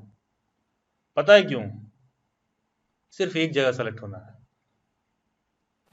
यस सर, और राइट 30 सर। जगह रिजेक्ट होने से जानती हो क्या होगा? जल्दी से आओगे, इंटरव्यू कब होगा, कमरे में आओगे, सर प्लीज मैं कम इन, तुमको पता है अभी इतना रिजेक्शन हो चुके, ये भी रिजेक्ट कर देगा तो क्या ही हो जाएगा मेरी जिंदगी में। और कोई एक उसमें से होगा, अच्छा ठीक है आप चाहे फ्रेशर हैं, विल स्टार्ट विद 15,000 लेकिन आपको ले लेते हैं। Yes sir. सर पता है अभी एक और एक्सपीरियंस हुआ, मतलब वो ऑनलाइन प्लेटफॉर्म था, वो रेडी हो गए थे, उनका इंटरव्यू डेमो सब लिया था, मेरा सब कुछ क्लियर हो गया, बट उनका ना मतलब बोन सिस्टम था कि बोन चाहिए, तो मतलब मेरे पेरेंट्स ने मना कर दिया, बट वो दे भी सही रहते थे सैलरी, मतलब 20,000 दे रहे थे वो आर वाइज करके, मुझे वो अच्छा लग रहा था, बट मेरे पेरेंट्स ने वो वाला अच्छा मना बॉन्ड कर की दिया, बात तो मैं कर रहे नहीं थे कि कर बॉन्ड पाई। साइन करिए इतने दिन का, बॉन्ड हाँ, साइन करा वो देंगे उनकी हम। वजह से मेरे पेरेंट्स ने मना कर दिया कि नहीं करना। मतलब वो ना बी गैलीलियो करके एक बैंगलोर बेस्ड कंपनी है, तो वहां से था, उन्होंने डेमो भी लिया, इंटरव्यू भी लिया, सब कुछ सेशन सब कुछ मेजॉरिटी हुआ, ऑफ सब द कुछ एडटेक क्लियर हो आपसे गया था। बॉन्ड साइन करा देते हैं 1-2 लाख का कम से कम। हाँ सर, वही वही बोन का इशू था, तो फिर इसलिए मैंने वो छोड़ दिया। तो वहां से एक जगह से ये था कि एक जगह से तो हाँ मैंने क्लियर कर लिया और एक्सेप्टेंस हो गई, तो थोड़ा motivation I. There are very generous, highly like unlikely there are such generous platforms like Ellie Bytes, ठीक है, जो इस तरह के उसको हम गले में नहीं डालवाते हैं किसी को, ठीक है। नहीं देखिए, खैर आपको मुद्दे की बात है, देखो तुम 30 जगह भी अप्लाई करो तो तुमको एक स्पिरिट रखिए कि एक जगह सेलेक्ट होना है, एंड हाई प्रोबेबिलिटी आप रिजेक्ट होकर बिलीव मी 30 जगह दे लिए ना, तुमको मतलब इतना हो जाएगा भाई, क्या हो जाएगा यार इंटरव्यू, तुमको कोई फियर ही नहीं रहेगा। तो फ्यूचर में आप कौन सा एग्जाम क्वालिफाई करके आप इंटरव्यू देने जा रहे हैं आपको भी नहीं पता है। मान लो DSSB में गए, KVS में गए, वहां क्या हो रहा है आपके साथ आपको नहीं पता है। हो सकता है इंटरव्यूज में इतना रिजेक्शन फेस कर लो कि तुम्हें फियर ही ना आए। मैंने बोला ना कि सडनली 9 बजे मीटिंग में मैं अचानक से 10 मिनट पहले मैं कुछ काम में उलझ गया और सडनली मेरे माइंड से स्लिप कर गया 5 मिनट बाद मुझे ज्वाइन करना है। लेकिन ऐसा नहीं है कि ज्वाइन करने से पहले मुझे सोचना था अरे यार बच्चों से क्या बात करना है, और ये वो ज्वाइन करने के बाद वहीं से शुरू हो जाऊंगा। और जो बातें हम डिस्कस कर रहे हैं, आप लोग देखो ना, बहुत सारे इस तरह के मीट उट कॉलेज वॉलेज में ज्वाइन किए हो, तुमको लग रहा है अरे यार फिर से वही मचपट सब शुरू हो गया, टीचर समझा रहे हैं, ये टीचिंग है, ये लर्निंग है, ये फलाना है ढकाना है, ठीक है। एक क्योंकि होता है हम लोग वही सुनते सुनते सुनते सुनते पक जाते हैं, ठीक है। तो ये होता है, लेकिन थोड़ा सा जॉब बेस्ड लिए बात कर रहे हैं, क्योंकि थोड़ा सा आपको हम लोग कोशिश कर रहे हैं कि वो चेतना जगाया जाए कि भैया अप्लाई करो, रिजेक्ट भी होना पड़ेगा आपको। और ध्यान देखो, अच्छा अगर तुमको लग रहा है कि तुम अच्छा पढ़ा रहे हो, वो जॉब का क्राइटेरिया नहीं है। अच्छा पढ़ा रहे हो, तुम्हारा स्टूडेंट से अच्छा कनेक्ट बनेगा, लेकिन अच्छा पढ़ाना डजंट मीन कि तुम अच्छे टीचर भी हो। बहुत अच्छा तुमको नॉलेज है, इसका मतलब ये नहीं होगा कि जो तुम्हारा नॉलेज है सक्सेसफुली अगले के ब्रेन में तुम इम्पार्ट कर पा रहे हो। क्लास को तुम पता चला कंट्रोल नहीं कर पा रहे हो, कंट्रोल करने के लिए कस के डांट दिए, कुछ उल्टा बोल दिए, बच्चा कुछ उल्टा बोल दिया, एक और मूवमेंट क्रिएट हो गया क्लास में, पता चला कैजुअल होते होते बहुत ज्यादा फैल गए ठीक है। तो इन छोटी छोटी बातों का जो है हमेशा हमको ध्यान रखना होता है। और जब जॉब के लिए जा रहे हो ना, ध्यान देना, जॉब के लिए आई एम सॉरी टू से it might sound insane and stupid कि सर ये क्या कह रहे हो, लेकिन तुमको टीचर से ज्यादा ना ऑर्गेनाइजेशन का बंदा बनना होता है। ऑर्गेनाइजेशन को क्या चाहिए, बच्चे को क्या चाहिए, नहीं, जॉब उस बात पर ज्यादा डिसाइड होती है। गेट द पॉइंट, बच्चे को क्या चाहिए नहीं, ऑर्गेनाइजेशन को क्या चाहिए। क्योंकि जब तुम टीचर बन भी जाओगे तो तुम बहुत डिसअपॉइंट होगे, क्योंकि हो सकता है किसी स्कूल ने तुम्हें चांस दे दिया 15,000 रुपए पर, पता था क्या करेंगे, तुमको टीचिंग छोड़ के बाकी का सारा काम करवाएंगे, और तुम्हें अंदर से एक सेंस ऑफ प्राउड आएगा, अबे हम साइंस वाले टीचर से ज्यादा अच्छा पढ़ाते हैं। भाई वो बंदी कुछ बना उना के नहीं ले आती है, कुछ नहीं, 4 बच्चों को आई वो मौत करा दी नो ऑफेंस विद मैं जस्ट, ठीक है ठीक है। तो ऐसे ही मैंने रैंडमली साइंस बोला, let's take example of social science ही, कि आप कुछ पढ़ाते नहीं है, वो आता है भाई, वो टीचर कुछ नहीं करता, तुम्हें अक्सर अगले टीचर के काम में कुछ वो दिखेगा, और तुम्हें लगेगा उसको ज्यादा सैलरी मिल रहा है, ज्यादा इज्जत मिल रहा है, क्योंकि उसको समझ में आ गया है उसको बच्चे ही नहीं, उसको ऑर्गेनाइजेशन को क्या जरूरत है, वो दे रहा है। तुम अभी नए नए गए हो, तुम्हें क्रांति सूझ रही है, ठीक है। नए नए जाओ तो बहुत सोचता है कि अरे हम बहुत कनेक्ट करेंगे, ये करेंगे, जब तक तुमसे कोई बच्चा कुछ उल्टी बात ना कर दे। तो ये सब जॉब के बेसिक रिक्वायरमेंट है। तो कहीं जॉब के लिए भी जा रहे हो ना, तो हमेशा बताया करो ऑर्गेनाइजेशन के लिए कितने फिट हो। मान लो इंटरव्यू के लिए गए, एक छोटी सी बात कह दो, तुम सोचो कि एम्प्लॉयर को क्या चाहिए, तुम कह दो छोटी सी बात कि sir often people feel that in teaching profession new teachers often feel that it is just about teaching the students, but I am also very capable enough in creating mocks, other aspects of the school, organizing extracurricular activities। ये सब बताना शुरू कर दो, क्योंकि उनको पता है सीटेट पढ़ करके आ रहे हो, BSc MSc करके आ रहे हो, तो पढ़ाने के लिए जो ज्ञान लेना था वो तुम ले लिए हो, आप कैसे पढ़ाओगे, कैसे हैंडल करोगे उस प्रेशर को, उसके रिगार्डिंग बात करो। तो ये मतलब एक ऑर्गेनाइजेशन में, मैं एक बात बता रहा हूँ, आप ऑर्गेनाइजेशन में जाना चाहते हो तो ये कुछ छोटी छोटी बातें होती है जब आप जॉब के लिए अप्लाई कर रहे हो तो। और जितने लोग अभी बीएड में हैं तो तुम देखो कि तुमको टाइम नहीं मिलता है, लेकिन भाई टाइम निकालना पड़ता है, टाइम तो कभी नहीं मिलता है। टाइम निकालना शुरू करोगे ना, देखोगे यार टाइम निकल भी रहा है, कुछ करना शुरू करोगे तो निकलेगा। तो जैसे आप क्या कर सकते हो, बहुत सारे ऐसे एनजीओज हैं ये जो तुमको फ्री हैंड ज्वाइन करने देंगे। तो शुरुआत में तुमको फ्री में भी पढ़ाने के लिए कोई कहे तो भी पढ़ाओ, फ्री में कोई पढ़ाने के लिए कहे तो भी पढ़ाओ। अब जैसे कि मान लो कोई नया डॉक्टर है, तुमको पता चल जाए डॉक्टर साहब पहले दिन क्लिनिक पे बैठे हैं और उन्होंने तुम्हारे चीड़ फाड़ का ऑपरेशन में कुछ लिख दिया,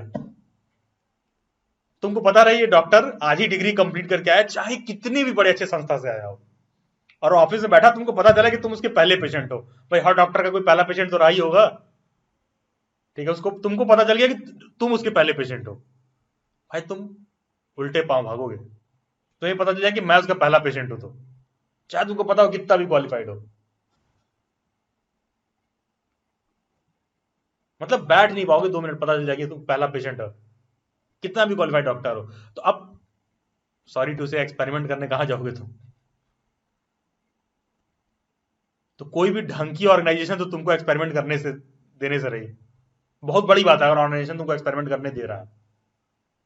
तो इसका मतलब ये है कि आप बहुत सारे एनजीओ में जहां उनको भी जरूरत है कि भाई अब कोई पेशेंट है उसको मर ही रहा है, तो भैया अब तो चाहे डॉक्टर की डिग्री हो, चाहे झोला छाप हो, चाहे जो हो, जो बस करके जिंदा कर दो। तो ऐसे ही बहुत सारे एनजीओ हैं जो रन करते हैं, जो आपको फ्री ऑफ कॉस्ट सर्विस देने देंगे, आप वहां जा सकते हैं। लेकिन आपको ढूंढना पड़ेगा, तुम सोचो कि आ जाए मेरे पास, ऐसा नहीं होगा, ऐसा कुछ नहीं होने वाला आपके साथ।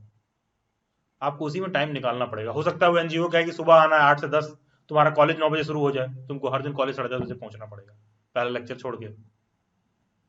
इस तरह के अरेंजमेंट्स आपको करने पड़ेंगे। तो बहुत छोटी छोटी चीजें होती हैं, काउंट करती हैं। बाकी का ऐसा नहीं है कि मैं आपको डिसअपॉइंट कर रहा हूं कि आप सीटेट का क्वालिफाई किए हो तो सर आप तारीफ करने के बजाय, पीठ थपथपाने के बजाय आप सारे जो है फ्लॉज गिना रहे हो, ठीक है। नहीं, मैं आपको वो बता रहा हूं जो हकीकत है, जो आप फेस करोगे, जानते रहोगे ना, तो उस रिजेक्शन से आपको बुरा नहीं लगेगा। ठीक है, जब तुम जाओगे तो ऐसा फेस करोगे, तुमको ये रिजेक्शन तुम्हें बुरा नहीं फील कराएगा। अदरवाइज तुमको लगेगा अच्छा हम ये करके आ रहे हैं, वो करके आ रहे हैं। जेन्युइनली तमाम डिग्री सर्टिफिकेट्स, ये सारी चीज तो लोगों के पास है, साथ में एक्सपीरियंस भी है। लेकिन ध्यान देना, कोई एक ऐसा स्कूल ऑर्गेनाइजेशन होगा जिसको जरूरत पड़ती है, होगा सीनियर फैकल्टी रहेगा, कोई जूनियर फैकल्टी रिजाइन कर दिया, कुछ हो गया, वो कहीं सेलेक्ट हो गया, कहीं और चला गया, किसी और स्कूल में स्विच कर दिया। और लास्टली, टीचिंग प्रोफेशन में ऑप्शंस बहुत हैं, फिर भी आईटी सेक्टर की तरह नहीं है, थोड़ा सा लिमिटेड लूप में काम करता है। ठीक है, ग्रोथ बहुत तेजी से नहीं हो सकता है। ठीक है, ग्रोथ बहुत तेजी से नहीं हो सकता है। आप ऑर्गेनाइजेशन में गए, सोचे कि अगले दिन से 15 से 50 हो जाए, तो ऐसा नहीं होगा, क्योंकि टीचिंग फील्ड से जुड़ी हुई एस्पेक्ट है ना, तो ग्रोथ उस तरह से नहीं हो सकता। तो ये छोटी छोटी बातें हैं जो आप ये ध्यान रखोगे और उसके बाद आप अप्लाई करोगे, बिना इन सब बातों को देखे हुए शुरुआत में सैलरी क्या दे रहे हैं, क्या दे रहे हैं। जैसे मैक ने कहा कि टीचिंग एक्सपीरियंस मांग रहे हैं, अब तुमको 10,000 रुपए देकर भी कोई 1 साल का टीचिंग एक्सपीरियंस दे दे, तो कम से कम अगली जगह जाओगे तो कह पाओगे एक्सपीरियंस है। तब तो 25 के लिए अप्लाई करो, कम से कम इतना तो इज्जत बच रहा है, एक्सपीरियंस में साल भर का ट्रेनिंग है, सीटेट है, ये है, वो है, कुछ बता तो पाओ। Yes sir. और अब ये नहीं कि अब, और ये अप्रोच भी नहीं होना चाहिए, अरे यहाँ से तुमको छोड़ के जाना है। वो डेडिकेशन पूरा रखिए भाई, क्योंकि it is not just about the organisation, it is also about you, कि आपका कैसे इमेज बिल्डिंग हो रही है। यस नवदा। सर, जो नॉन पेड स्कूल्स होते हैं उनमें, मतलब अभी recently I was in Salman public school as an intern at Pusa road, Karol Bagh, as a special educator.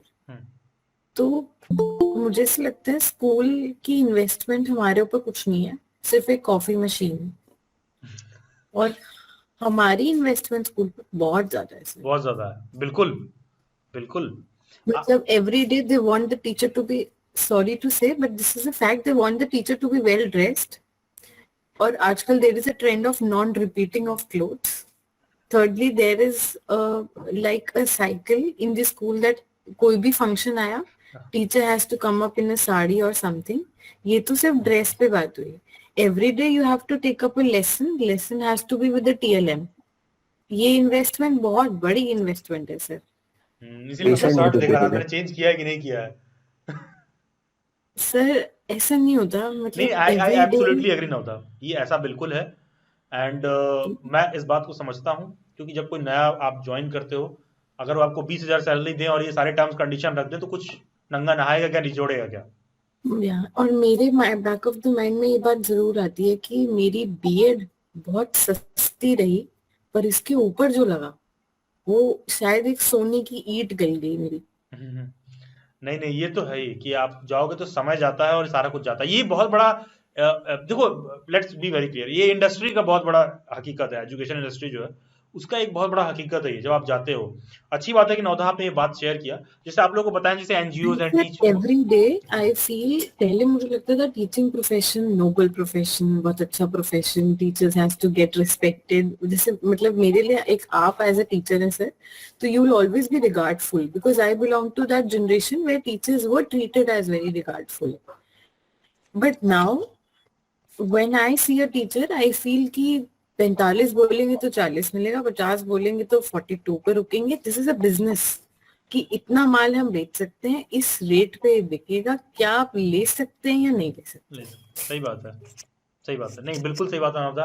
And जैसा कि देखिए, जैसे मैंने इसीलिए बोला कि आपको ऑर्गेनाइजेशन का आदमी बनना है. नवदा ने जो बात की, इससे बच्चे का पढ़ाई से संबंध नहीं है. वो क्या पहन के आ रहा है, रोज ये पहन के आ रहा है, ये ऑर्गेनाइजेशन से इतना सारा कुछ सेट कर रखा है. ठीक है, ये इसलिए मैंने कहा कि आपको ऑर्गेनाइजेशन का मैन बनना पड़ेगा. जॉब की ये बहुत बड़ी रियलिटी, मतलब बहुत बहुत मैं कह दूं कि हार्ड रियलिटी एक काइंड ऑफ की. अब सोचो, ऑर्गेनाइजेशन ये सब डिमांड कर रहा है, पढ़ाई मतलब पढ़ाई में क्या आपका स्कोप है, कैसा बच्चे को पढ़ा रहे हो, कैसा एंटरटेन कर रहे हो उसकी जगह पर. तो चलिए, खैर ये सब चैलेंजेस लगे रहते हैं, और जब ये सब आप करके निखरते हो, तभी जो सोने की ईंट की बारे में बात कर रही हैं, तो ओर जो है प्योर गोल्ड में तैयार होता है. At the end of the day तो शुरुआत अभी है ओर ही. ठीक है, अभी जेन्युइनली ईंट जैसा है, उसको फोड़ के उसके अंदर से जो है, जो ओर में से ढंग का गोल्ड है, उसको निकालने की जरूरत है. तो ये एक तरह से आप तरासे जा रहे हो. बेटर ये रहता है कितना कम एज में इस बात को हम कर लें. ठीक है, कि कॉलेज के सेकंड ईयर फर्स्ट ईयर में सब हो जाए, पास आउट होते साल भर में सब सारा जितना टेंटर में कंप्लीट हो जाए, सो दैट जो एक गोल्ड है फ्रेश तरीके से आप तैयार होकर जॉब के लिए रेडी हो. तो ये सब स्टेप्स मैं जब रोज स्कूल जाती थी तो मेरे को सिर्फ डेली बाइट्स की सिर्फ एक ही बात, मतलब एक सेंटर ऑफ द माइंड में वो बात अभी भी है मेरे. मैंने एक मीट में सुनी थी जो करोल बाग पे ही हुई थी. तो मीट, उस मीट में सिर्फ एक बात बोली गई थी कि जो हारना देख रहा है, जिसको पता लग रहा है कि वो हारने वाला है या उसके आगे बीएड इतना बड़ा एक माउंटेन है, उसको सिर्फ मझधार में उस बोट के अंदर बैठना पड़ेगा. अगर आपने बोट से छलांग लगा दी पानी में, फिर तो आपको कोई नहीं बचा सकता. और अगर आप बोट में बैठे हैं तो आप डेफिनेटली क्रॉस करते हैं. This is the only thing that kept me selling, and today I am here at the end of my second year. चलिए ठीक है नवधा, एंड बहुत सारी अच्छी शुभकामनाएं आपको. बहुत जल्द फिर से आपका मीट होगा, तो उसमें देखेंगे कुछ इसी तरह की बात जरूर, जो श्योरली मोटिवेटेड रखे, उस पर चर्चा करेंगे. और यस वरुण, आप कुछ ऐड कर रहे थे. सर मैं यही बोल रहा था कि स्कूल की इन्वेस्टमेंट सिर्फ कॉफी मशीन थोड़ी है, और आपको नए पेशेंट्स भी तो दे रहे हैं रोज काम करने के लिए.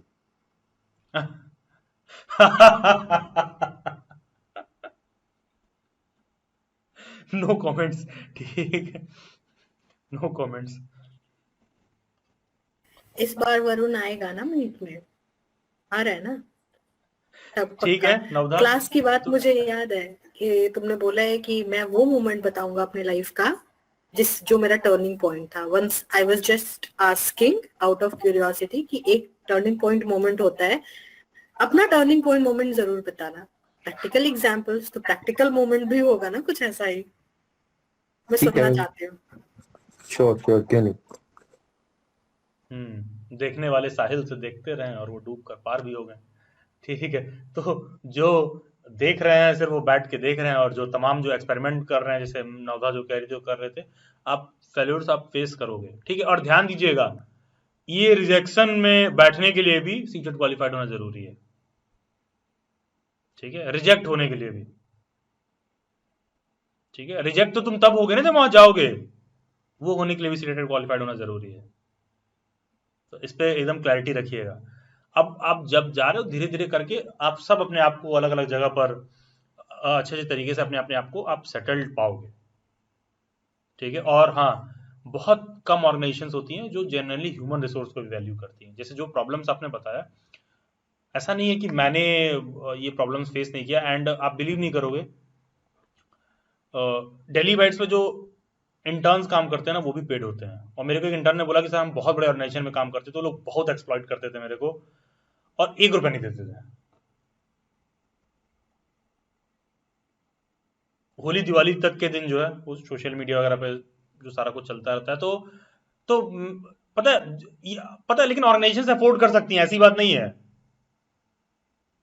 ऐसा नहीं कि अफोर्ड नहीं कर सकती हैं, क्योंकि आपका रिक्वायरमेंट है तभी आप उस चीज को करवा रहे हो। तो देखो ये चीज तो है। तो ये बात तो आपको दिखेगा, जैसा कि नौदा जो कह रही थी कि वो प्रॉफिट सेंट्रिक और रेवेन्यू, अब डिपेंड करता है कि ऑर्गेनाइजेशन की वैल्यूज क्या है, किस तरह का आप वर्क कल्चर डेवलप कर रहे हो, ठीक है। इसी कंट्री में जो है टाटा भी है, रिलायंस भी है। हमेशा देखो लोग टाटा की तारीफ कर रहे हैं, रिलायंस भी ग्रो हो रहा है लेकिन उसकी तारीफ नहीं कर रहे हैं लोग, ठीक है। और टाटा की लोग तारीफ कर रहे हैं। तो एग्जाम्पल्स हमारे आगे दोनों हैं, ठीक है। तो चलिए, बहुत सारी आप लोगों को शुभकामनाएं। सीटेट को लेकर यही है। बाकी का आप लोगों के लिए एक इन्फॉर्मेशन ये है कि आप लोगों का जो भी टेलीग्राम ग्रुप है उसमें time to time Kanika ma'am, Rimjhim ma'am, Nupur ma'am, ये लोग जो है बहुत सारे जो प्राइवेट जॉब्स भी इधर उधर स्कूल्स में आते रहते हैं। यस शिवानी, मैं अभी आ रहा हूँ, ठीक है। तो जो बहुत सारे अलग अलग प्राइवेट जॉब्स आते रहते हैं उस पर वो लोग उसमें आप लोगों को डिटेल्स डालते रहेंगे, लिंक डालते रहेंगे।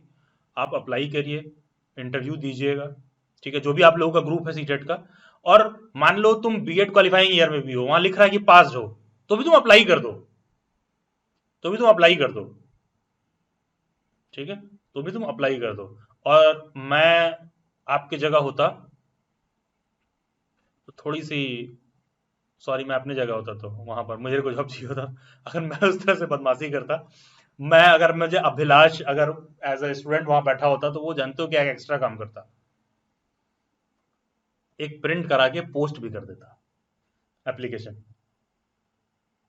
क्योंकि ऑफलाइन जो जहां सारा ऑनलाइन आया है ना, उसमें एक ऑफलाइन भी रिसीव हो जाएगा ना, एक सेंस ऑफ, समझ रहे हो यार। कोई टेबल पे मेरे बात कोई रखा हुआ है किसी लेटर के, किसी के नाम से, किसी ऑफिस से कुछ वो रखा हुआ है, और कोई मेरे मेल पर आया है, मेल पर 50 लोगों का मेल है,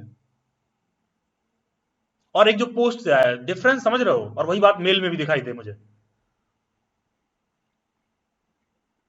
तो थोड़ा सा दिखता है। तो एक मतलब ऐसे ही आपको बस सजेस्ट कर रहा हूं, कभी कहीं इत्तेफाक और ऐसा आ जाए तो झिझक ना करना। कई बार होता है कि कभी उससे लड़ाई हो गया तो व्हाट्सएप पर मैसेज कर रहे हो, इंस्टाग्राम में मैसेज कर रहे हो, ब्लॉक कर दे एक दूसरे को। बेहतर रहता है कि प्रेम पत्र लिख कर देखो, 21वीं सदी में काम कर जाता है कभी कभी, ठीक है। तो ऐसे ही हो सकता है करियर में भी। तो ये छोटी सी कुछ बात है, बस थोड़ा सा माइंड में रखना चाहिए कि never ever hesitate in writing और सारा चीज, खासकर जब टीचिंग प्रोफेशन में आ रहे हो तब। और the path ahead is not going to be easy. Better ये रहता है कि ये जो संघर्ष रहता है पहले से सुने रहो, तो थोड़ा सा आदमी प्रिपेयर्ड रहता है सामना करने के लिए, ठीक है। बस इतना ही बदलाव आता है। और आप बस उस संघर्ष को लेकर तैयार हो तो कहीं एक दिन रास्ता बन जाता है यार, निकल जाओगे, कर ले जाओगे आप, ठीक है, इजीली आप कर ले जाओगे।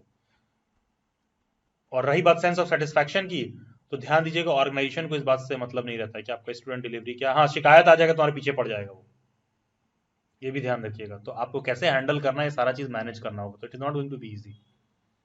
और रही बात DSSB की, तो दिल्ली बाइट्स उसको बहुत जल्द शुरू करेगा। पहला चीज तो कुछ दिन तक मैं इस पे आप लोगों को समझाने की कोशिश करूंगा कि नेक्स्ट 1 ईयर में आएगा, तो अपने आप को अभी से प्रिपेयर्ड रखिए। कंपटीशन को समझना भी एक अलग all the way different business है। बहुत लोग सोचता है ज्वाइन कर ले, प्रिपेयर कर ले, क्योंकि देखो दिल्ली बाइट्स से आगे एक बहुत बड़ा चैलेंज है हमारे आगे, आपको हम पर्सनली बताएं इस बात पर। अगर आप समझना चाहते हो, अब बात आई गई, जैसे नवधा ने कुछ उस बात को उठाया, इकोनॉमी वाली बात, पैसे वाली बात, आपको लिटरली बताएं, अगर हमें DSSB और बीएड का वो करना रहे तो हमको क्या करना चाहिए, अगर आप फाइनेंशियली इकोनॉमिक्स के तौर पर देखोगे तो। आप अपने अंदर आत्मा से आवाज निकालिए कि दिल्ली बाइट्स तो किस पे फोकस करना चाहिए, अगर हमको नेक्स्ट बैच बनाना हो तो, पढ़ाना बच्चों को भी। तो आपको लग रहा होगा कि sir BEd entrance should be your like first choice, क्योंकि जब हम लोग डबल एसबी का शुरू कर रहे हैं तो पता है 1-2 महीने से लगातार डिस्कशन चल रहा है पूरा, कैसे काम करना है, कैसे होगा, ये कैसे होगा, वो कैसे होगा, और वो बैचेस 1-to-1 इंटरेक्शन वे में होने वाले हैं। तो लिमिटेड लोगों के साथ काम करना जॉब वाले के लिए is really a tough task, और हम लोग भी इरिटेट होंगे जब कोई बच्चा रेगुलरली नहीं आएगा और सारा कुछ, क्योंकि it is not just about paying the money.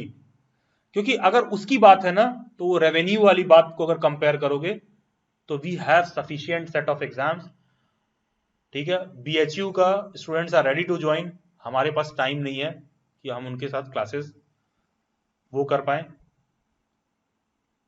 UP का भी हम लोग का ऐसे ही चल रहा है, थोड़ा अभी लो चल रहा है काम वहां पर भी। सीयूईटी में बहुत सारे हमारे पास ऑलरेडी हैं चीजें करने के लिए, तो आप इस बात को समझ सकते हो कि जब मैं DSSB की बात कर रहा हूं तो फीस तो उतना रख नहीं देंगे। तो आपको समझना होगा, अगर आप जेन्युइनली इंटरेस्टेड हो, ये बात मैं तब भी मेंशन करूंगा कि जब आप जेन्युइनली इंटरेस्टेड है ना तभी ज्वाइन करना डेली बाइट्स पे, अदरवाइज मत ज्वाइन करिएगा। तो मैं अपने आप को कमिटमेंट दे पाऊं कि भाई हम 3 घंटे आए तब, क्योंकि अगर आपको जेन्युइनली, मान लो अगर फीस रख दिया गया 6-8 हजार रुपए कुछ रख दिया गया, तुम बस एक ही बात अपने दिमाग में सोच लेना कि तुम अगर कॉस्ट निकालने की बात है तो डेली बाइट्स के लिए बहुत घाटे का सौदा है वो, टू बी वेरी क्लियर, अगर आप फाइनेंस टर्म से बात कर रहे हो। लेकिन हाँ, पढ़ने की दृष्टिकोण से बात कर रहे हो तो उससे बेस्ट कुछ हो नहीं हो सकता। हमारा ऐसा नहीं है कि ये क्वेश्चन प्रिपेयर कर लेना, ये लाइव चल रहा है, ये फ्री दे रहे हैं, वो नहीं। आप 3 घंटे रेगुलरली किसी एग्जाम के लिए पढ़ते हो ना, तो इधर यू विल डू और you will die in the attempt, ठीक है, but in either case you will reach to some result. तो ये छोटी छोटी चीजें जो बहुत काउंट करती, क्योंकि पता है उन सारी चीजों को आपसे साथ इंटरैक्ट करके लिए ना, इंटरैक्ट करके जॉब के लिए प्रिपेयर कराना डे टू डे बेसिस पर हमारे लिए भी आसान नहीं होगा। अगर तुम इस बात को जेन्युइनली फील कर पाओ तो ठीक है, अदरवाइज जैसे कि अब जैसे ये मैंने मैटर भी इसलिए बोल दिया कि नौधा ने अब जब बात करी थी, इतना हम सब समझ रहे हैं दुनिया कैसे चल रही है, ठीक है, there are no free lunches. तो इस बात को मैं अगर हाईलाइट करूं आपके आगे तो ये मैटर करता है। Kanika ma'am, if you want you can take the leave, ठीक है। तो ये जो पॉइंट है ये बहुत काउंट करता है, क्योंकि हमारे लिए बेटर ये है कि हम जो फील्ड में काम कर रहे हैं उसी को करें, और टीचर एजुकेशन फील्ड में हम ऑलरेडी सफिशिएंट कर रहे हैं, लेकिन आप तभी ज्वाइन करिएगा जब जेन्युइनली इंटरेस्टेड हो, क्योंकि वहां पर हमको हमारी कोशिश रहेगी कि हम उसको चेंज ला सकें, ठीक है, हम कुछ बड़ा चेंज ला सकें। और वो हमारे लिए भी एज ए टीचर आसान नहीं होगा। ऐसा मत सोचो कि ये लोग आए शुरू कर दिए हैं और वेबसाइट पे मॉक दे दिया, ये दे दिया, वो दे दिया, क्योंकि जब हम लिमिटेड लोगों के साथ काम करते हैं तो बहुत कठिन हो जाता है हमारे लिए काम करना, बहुत कठिन हो जाता है, क्योंकि रेगुलर बेसिस पे एक फैकल्टी आपके साथ अवेलेबल होता है, बात करता है। आज मैं बैठा हूं तो मैं आईपी की क्लास छोड़ के बैठा हूं, ठीक है, आईपी की क्लास छोड़ के बैठा हूं और वो बच्चे फी दिए हुए हैं और आप भी एक्सपेक्ट नहीं कर रहे थे। तो ये चीज एक हम डिफरेंस क्रिएट करने की कोशिश करते हैं, और जब थोड़ा थोड़ा एफर्ट करते हैं, हम लोग भी एफर्ट करते हैं, तो जो है तब बदलाव आता है। तो ये सब बातें आप लोगों पे लागू होती है, क्योंकि अब आप उसी प्रोफेशन में आ रहे हो। तो मेरे से पूछोगे कि सर आप डेली बाइट्स को कैसे आगे बढ़ाते हो, तो पसीना बहा के नहीं बढ़ाता हूं भाई, पसीना नहीं खून मांगता है कभी कभी, वो भी बहेगा पसीने की जगह, ठीक है। कभी कभी कुछ चीजें, कुछ कमिटमेंट्स ना पसीना नहीं खून मांगता है आपका, और बहुत रिस्क भी मांगता है आपसे, ठीक है। तो आप लोगों को जो भी डाउट है उस पर थोड़ा सा बात करते हैं। This will be all from our side. फिलहाल के लिए आप लोगों को बहुत सारी शुभकामनाएं। यहां तक आप आए हैं, मेरा कोई इंटेंशन नहीं था कि सीटेट क्वालिफाई करने के बाद सभी स्टूडेंट्स को हम वो करें, लेकिन हाँ, आपको ट्रू पिक्चर दिखाना, क्योंकि आपको ऐसा ना लगने कि आपने कुछ बहुत बड़ा कर लिया है, लेकिन हाँ करना जरूरी ये था, क्योंकि इसी रास्ते से होके जाना है, दरिया वही है, उसी में से निकल के जाना है। सवाल ये कि कौन जो है किनारे पहुंचेगा। तो ये चीज है, तो इस स्पिरिट के साथ आप करिए, तब जाके आप करोगे, ठीक है। मैं और रिंझे मैम जब शुरुआत में काम करते थे, पता है हम लोग के बीच में भी आपस में बहुत बार कि यार ये कैसे होगा, वो कैसे होगा। At times I have also felt like कि यार मैं टूटा तो टीम में और भी लोग हैं, ठीक है। और ये सारा चीज हम लोग के साथ भी रहा है, क्योंकि हमारे पास तो कोई वो नहीं ना, हम तो स्क्रैप सर्चेस बिल्ड कर रहे हैं। तो उसमें रिमझिम मैम का भी जरूर रोल है, बहुत सा टॉपिक, बहुत सारा कंटेंट रिसर्च करके लाना, सारा कुछ। आज एक टाइम के बाद पीछे मुड़ते हैं तो हम लोगों को पता है, एक सेंस ऑफ कॉन्फिडेंस देख लेंगे यार, क्या है कर लेंगे, तो वो साल 2 साल 3 साल 4 साल घिसा है बिना किसी रिटर्न के, जो आप तुरंत उम्मीद करने लगते हो। तो ये चीज है। ऑल्सो ये भी देखना चाहिए कि ऑर्गेनाइजेशन द्वारा शोषण ना करे। बहुत से ऑर्गेनाइजेशन ऐसे हैं जेन्युइनली शोषण करते हैं भाई, ये भी ध्यान रखना कि ऑर्गेनाइजेशन द्वारा शोषण ना करे। मतलब कहने का सेंस है कि तुम्हारे लाइफ में वैल्यू भी ऐड हो रहा है, पैसा चाहे 10-20 रुपए कम हो, तब वैल्यू भी ऐड हो। ऐसा ना हो कि कुछ सीख भी नहीं रहे हो, वैल्यू भी नहीं ऐड हो रहा है, 4 बच्चे तुमको जानते भी नहीं है, बच्चे तुम्हें अलग से गाली दे रहे हैं, ऑर्गेनाइजेशन तुमको अलग से गाली दे रहा है, पैसा भी नहीं मिल रहा, ये नहीं होना चाहिए। ठीक है, ये नहीं होना चाहिए, ऐसा भी नहीं होना चाहिए। तो चलिए ठीक है, yes, coming to Varun, then I will come to Shivani. Yes Varun. Sir ये डीएसएसपी वाला बैच कब तक एक्सपेक्ट कर सकते हैं हम? और सर एक और क्या बोलते हैं, यूजीसी नेट पेपर 2 वाला बैच कब एक्सपेक्ट कर सकते हैं? क्योंकि वो काफी टाइम हो गया sir. UGC net paper paper 2 2 वाला वाला मैंने दिसंबर में बोला था कि दिसंबर अंत में शुरू कर लेंगे, और फिर मैंने जनवरी में बोला था कि मिड जनवरी में शुरू कर लेंगे, जनवरी एंड में शुरू कर लेंगे। फरवरी में मैंने बोला था कि फरवरी एंड तक शुरू हो जाएगा। मार्च में मैं कह रहा हूँ कि मार्च एंड तक इसका अनाउंसमेंट हो जाएगा, क्योंकि डेट आया हुआ है जून का। तो मेरी पूरी कोशिश रहेगी उसका अनाउंसमेंट हो जाए। लेकिन आप वरुण दिल्ली बैच से पढ़े हुए हैं, आपको ये चीज पता है कि जब हम लोग उसको शुरू करेंगे तो रेगुलर बेसिस पर इंगेज होंगे, रोज रगड़ेंगे बच्चे को क्या कर रहे हो क्या नहीं कर रहे हो। तो उसमें क्या होता है ना, हम लोगों को बहुत इन्वॉल्व होना पड़ता है, तो टाइम जो होता है ना बहुत लिमिटेड हो जाता है थोड़ा सा, अगर आप प्रॉब्लम को फिगर आउट करोगे देखोगे तो। मैंने बोला ना, यहाँ बैठने के लिए मुझे दो बैच में जो ऑफ डाल के यहाँ बैठना पड़ा है, सभी टीचर्स यहाँ बैठे हैं। सर बहुत दिन हो गए रगड़ा खाए थे। नहीं तो मार्च के एंड में मोस्ट प्रोबेबली एकदम हिस्ट्री को लेकर मैं एकदम हूँ कमिटेड, उसको शुरू किया जाएगा। और DSSB वाला भी अनाउंसमेंट किया जाएगा। मोस्ट प्रोबेबली DSSB का बैच हम कोशिश करेंगे कि मॉर्निंग में रखें, सो दैट कि थोड़ा एडजस्टमेंट हो पाए। आसान नहीं होगा मॉर्निंग में, आपके लिए नहीं मेरे लिए उठना। तुम उठोगे नहीं उठोगे तो बात की बात है, मैं अपने लिए बता रहा हूँ, क्योंकि हमको कितने बजे फिर भी एक्सपेक्टेड? कितने बजे करना चाहिए आप बताइए। सुबह 5 से 7:30। ठीक है तो सर हाँ यस मैम। 12:30 बजे क्लास खत्म होती है रात में। इसीलिए तो मैंने कहा कि ठीक है, we will think over it, क्या हो सकता है। कोशिश की जाएगी कि चलिए कोशिश की जाएगी 6:30 या 7 से शुरू करके 8-9 2-2.5 घंटे का रेगुलर बेसिस पर रखा जाए। ठीक है आप सबके लिए। तो DSSB को लेकर, क्योंकि देखो यार इतना हम आपको मतलब पता है आप सब पढ़ चुके हो डेली बैट्स पर, कोई हमारा प्रेजेंट में बैच में ऐसा नहीं है कि फी देके बैठा हुआ है। तो बहुत एक जेन्युइन सी बात मैं आपसे शेयर कर रहा हूँ, क्योंकि हमारे लिए भी आसान नहीं होता, क्योंकि उसको कंप्लीट कराना और जॉब वाला जो मसला है ना, that requires a hell lot of effort. क्योंकि मुझे DSSB के क्वालिफाइड स्टूडेंट के साथ भी मीटिंग करनी है। बात है इतनी सी सिंपल सी।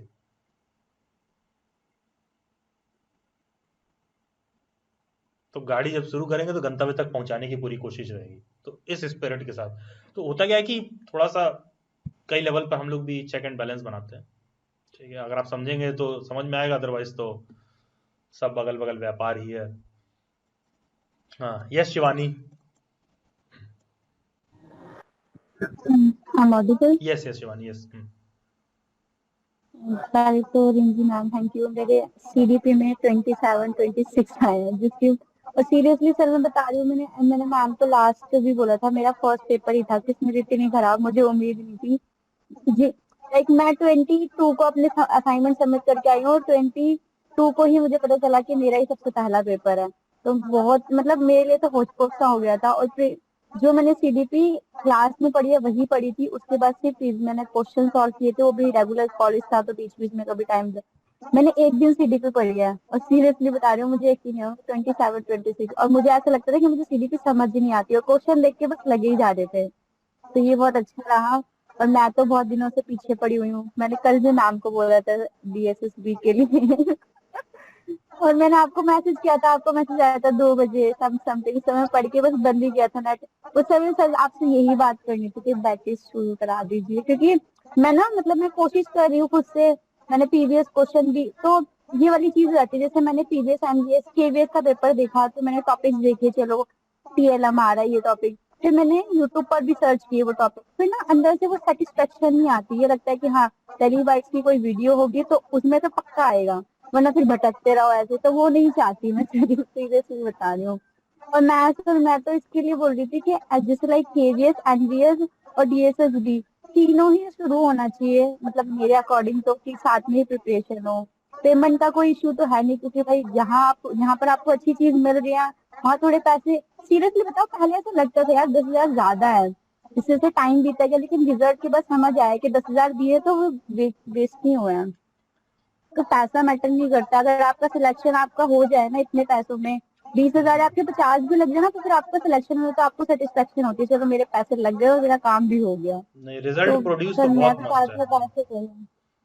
रिजल्ट अगर प्रोड्यूस हो एनवीएस जाए तो what ever cost everything is less. Yes, फिर माइंडसेट बन जाता है, चलो मेरा हो गया तो कहीं ना कहीं से वसूले एक्चुअली जाएंगे, देखो इसमें प्रॉब्लम बस क्या ये होती है ना, रहता है। जब अगर कोई स्टूडेंट होता तो क्या सोचता है ना, अंतरात्मा उसकी जानती रहती है, कर तो मैं कुछ रहा नहीं हूँ।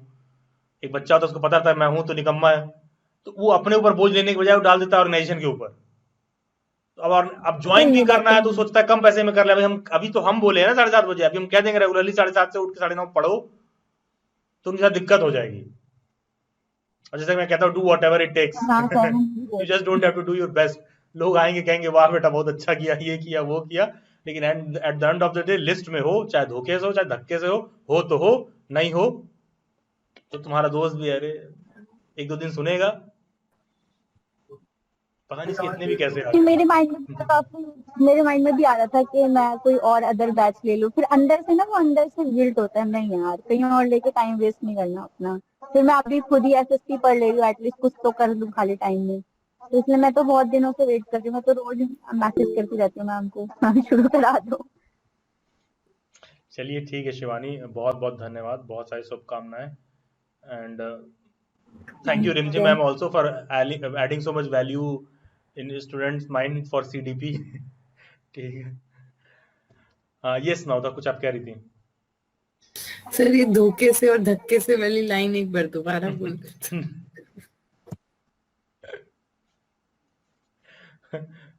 यस एनीवन मेरे एल्स। को याद आ गया, so ये धोखे वाली बात से मेरे को याद आ गया, जब सेकंड पेपर था कार में बैठे हुए थे, तो मतलब एक पेन उठाया और फिनोफ्थलीन का ना यहाँ लिखिया ऐसे डेज की, तो वो धोखा धक्का थोड़ा जोर से लगा।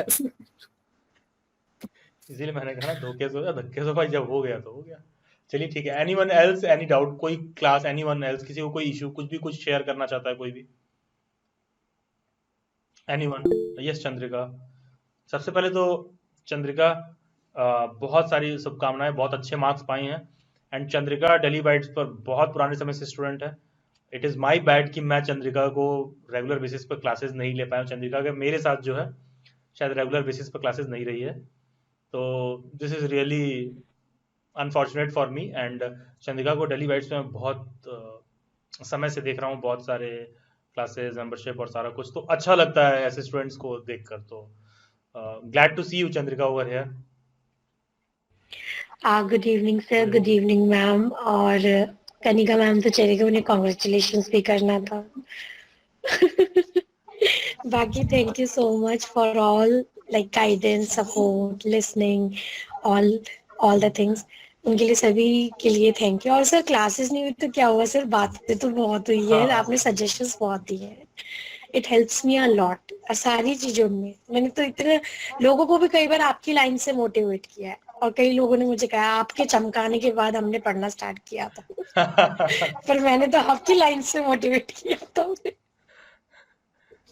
जो मैं एक दिन पहले स्टेटस पे देख के जाती थी कि आज सर ने ये मोटिवेशन करी है, और मैंने तो नेक्स्ट डे वही बोला उन्हें। तो thank you so much sir, and thank you so much ma'am. I score 30 out of 30 in CDP ओह वाह, and in maths also. Very good. ये कोई 29 28 पाया हो, पता है ये बात करने वाली 30 out of 30 इज लाइक बहुत वेरी गुड। चाहे कोई 90 नंबर ही पाके पास और 30 पाया आउट ऑफ 30 एक सब्जेक्ट में स्कोर कर रहे हो, बहुत बड़ी बात है। बहुत वेरी गुड चलेगा, बहुत अच्छा। 30 out of 30 Sir, thank you so much, sir. Congratulations Rimjhim ma'am. Yes, yes. Thank sir you, ma'am. मेरा Thank you so much. Sir मुझे हमेशा से लगता है कि टीचर का कॉन्ग्रेचुलेशंस मतलब बच्चा ज्यादा डिजर्व करता है। टीचर क्या ही डिजर्व करता है, टीचर तो सबके लिए बराबर था, जो 24 लेके आए उसके लिए भी, जो 30 लेके आए उसके लिए भी, फूंकी नहीं मारी होती उसने। But yes, congratulations Chandrika. Thank you, very ma'am. proud teacher. Right now, I'm feeling very much proud. नहीं, literally तो 30 out of 30 is like Hmm. Yes, sir. In paper 1, I scored 30 out of 30. In paper 2, I scored 28 out of 30. नहीं, 30 So out of this is 30 the is like score. very good Chandrika. Very good. Sir language का जो confusion था, मैं last तक भी ये कर रही थी कि लैंग्वेज 1 हिंदी लूं या लैंग्वेज 2 हिंदी लूं, मतलब कंफ्यूजन चल रहा था, बट फिर मैंने कहा देखी जाएगी, language 1 will be English, language 2 will be Hindi. नहीं, चलिए बहुत तो सर ये देखिए जो देखी जाएगा वाला एटीट्यूड है ना, ये भी सर रिस्क लेना, फेलियर्स अटेम्प्ट करना, और फेलियर्स फिर को भी उसके बाद एक्सेप्ट देखा करना, नहीं इट्स जाता, ऑल जब कुछ हो बिकॉज जाता है तो देखा नहीं जाता. नहीं, नाम मैंने तो पहले बोल दिया था, देखा जाएगा। थोड़ा तो मुझे अपने आप पे कॉन्फिडेंस था और आपके पढ़ाने पे भी था कि भाई नहीं हो तो जाएगा ही, बट वही है कि स्कोर और अच्छा आ जाता है तो और अच्छा लगता है, नहीं, इसके लिए जेन्युइनली आप अंदर से बाय दोनों को, डिफॉल्ट कनिका क्लैप आया. मैम को थैंक यू। जैसे इसने बोला 30 बाय डिफॉल्ट अंदर से वेरी गुड. हाँ जी Yes, सर। मेरी भी kind of this. नहीं Even I could not score जब 30 मैंने सीटेड दिया था. Ma'am all because of you.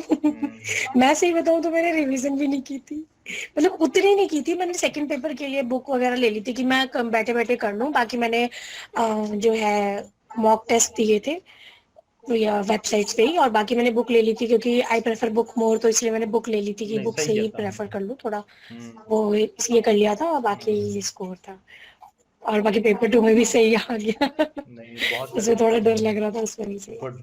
And in fact आइए। चंद्रिका के साथ ड्रॉप ईयर वगैरह था बीच में, कुछ डिग्री विग्री में शायद गैप थी, if I am not wrong, ठीक यस ठाक याद है सर, तो. वो डिग्री क्लियर ही नहीं हो रही थी सर। हाँ, और उसके बाद मतलब देखो उसने स्टेपिंग वापस से स्टोन। शुरू करके सारा कुछ अब देखो धीरे धीरे सही करते जा रही है, और मैंने तब भी इसको यही बोला था कि अब आगे बढ़िए, बंद करो वो सब जो चल रहा है.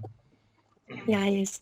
और अब धीरे धीरे जो है अच्छा लग रहा है देख के कि देख लीजिए रिंजन मैम, गुरु गुड़ी रह गया, चेला चीनी हो गया.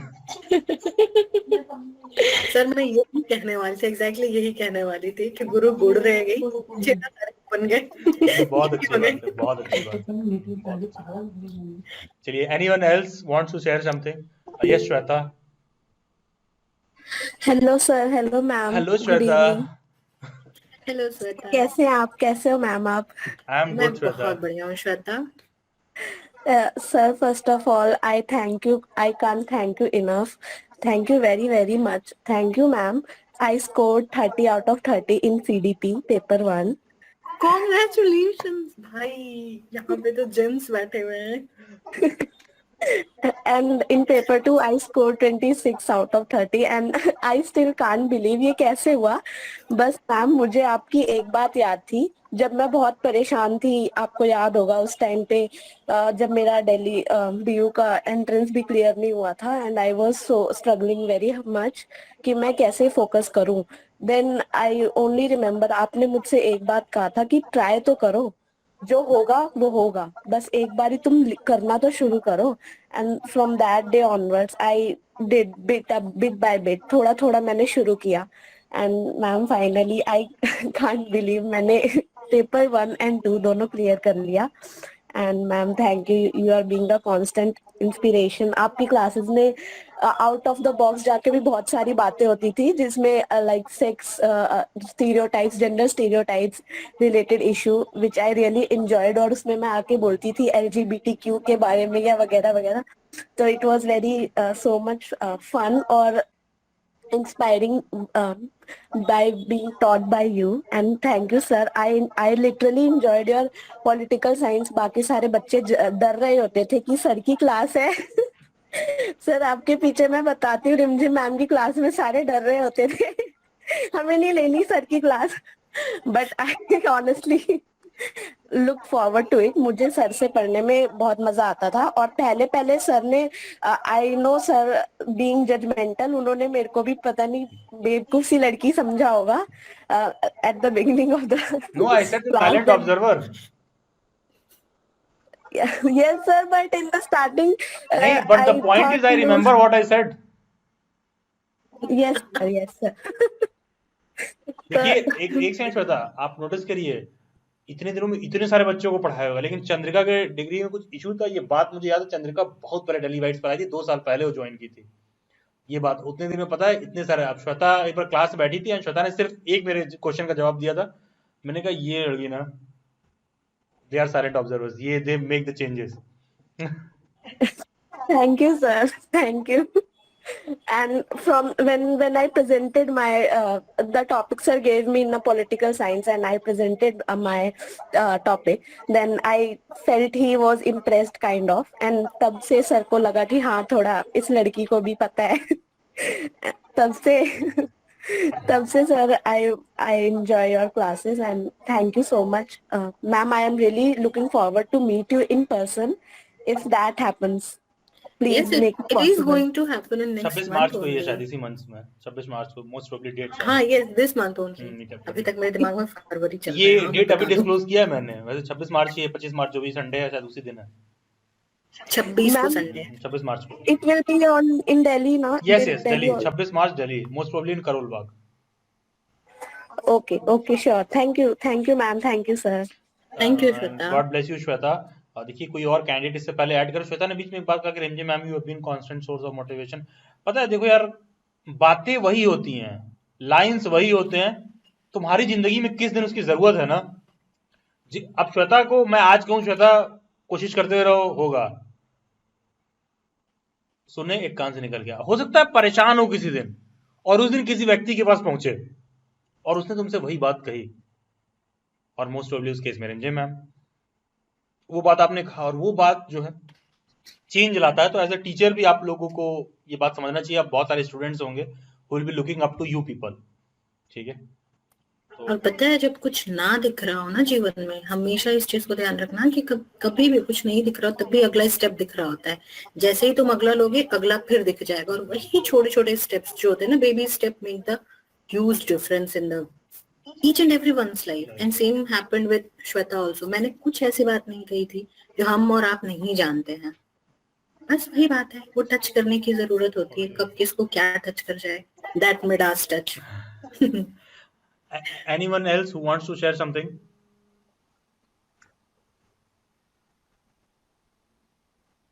देखिए जैसे रिमझिम मैम ने एक बात कही अभी कि जैसे काम को लेकर कि कुछ नहीं पता था, अगला स्टेप क्या होता है ये पता होता है. पता है अभी अभी ठंडी बीती है, फॉग जगह जगह आप देखते हो, कोहरा. 200 किलोमीटर दोस्त के घर जाना है तो अपने मेरे घर से 200 किलोमीटर दूर दिखता नहीं है.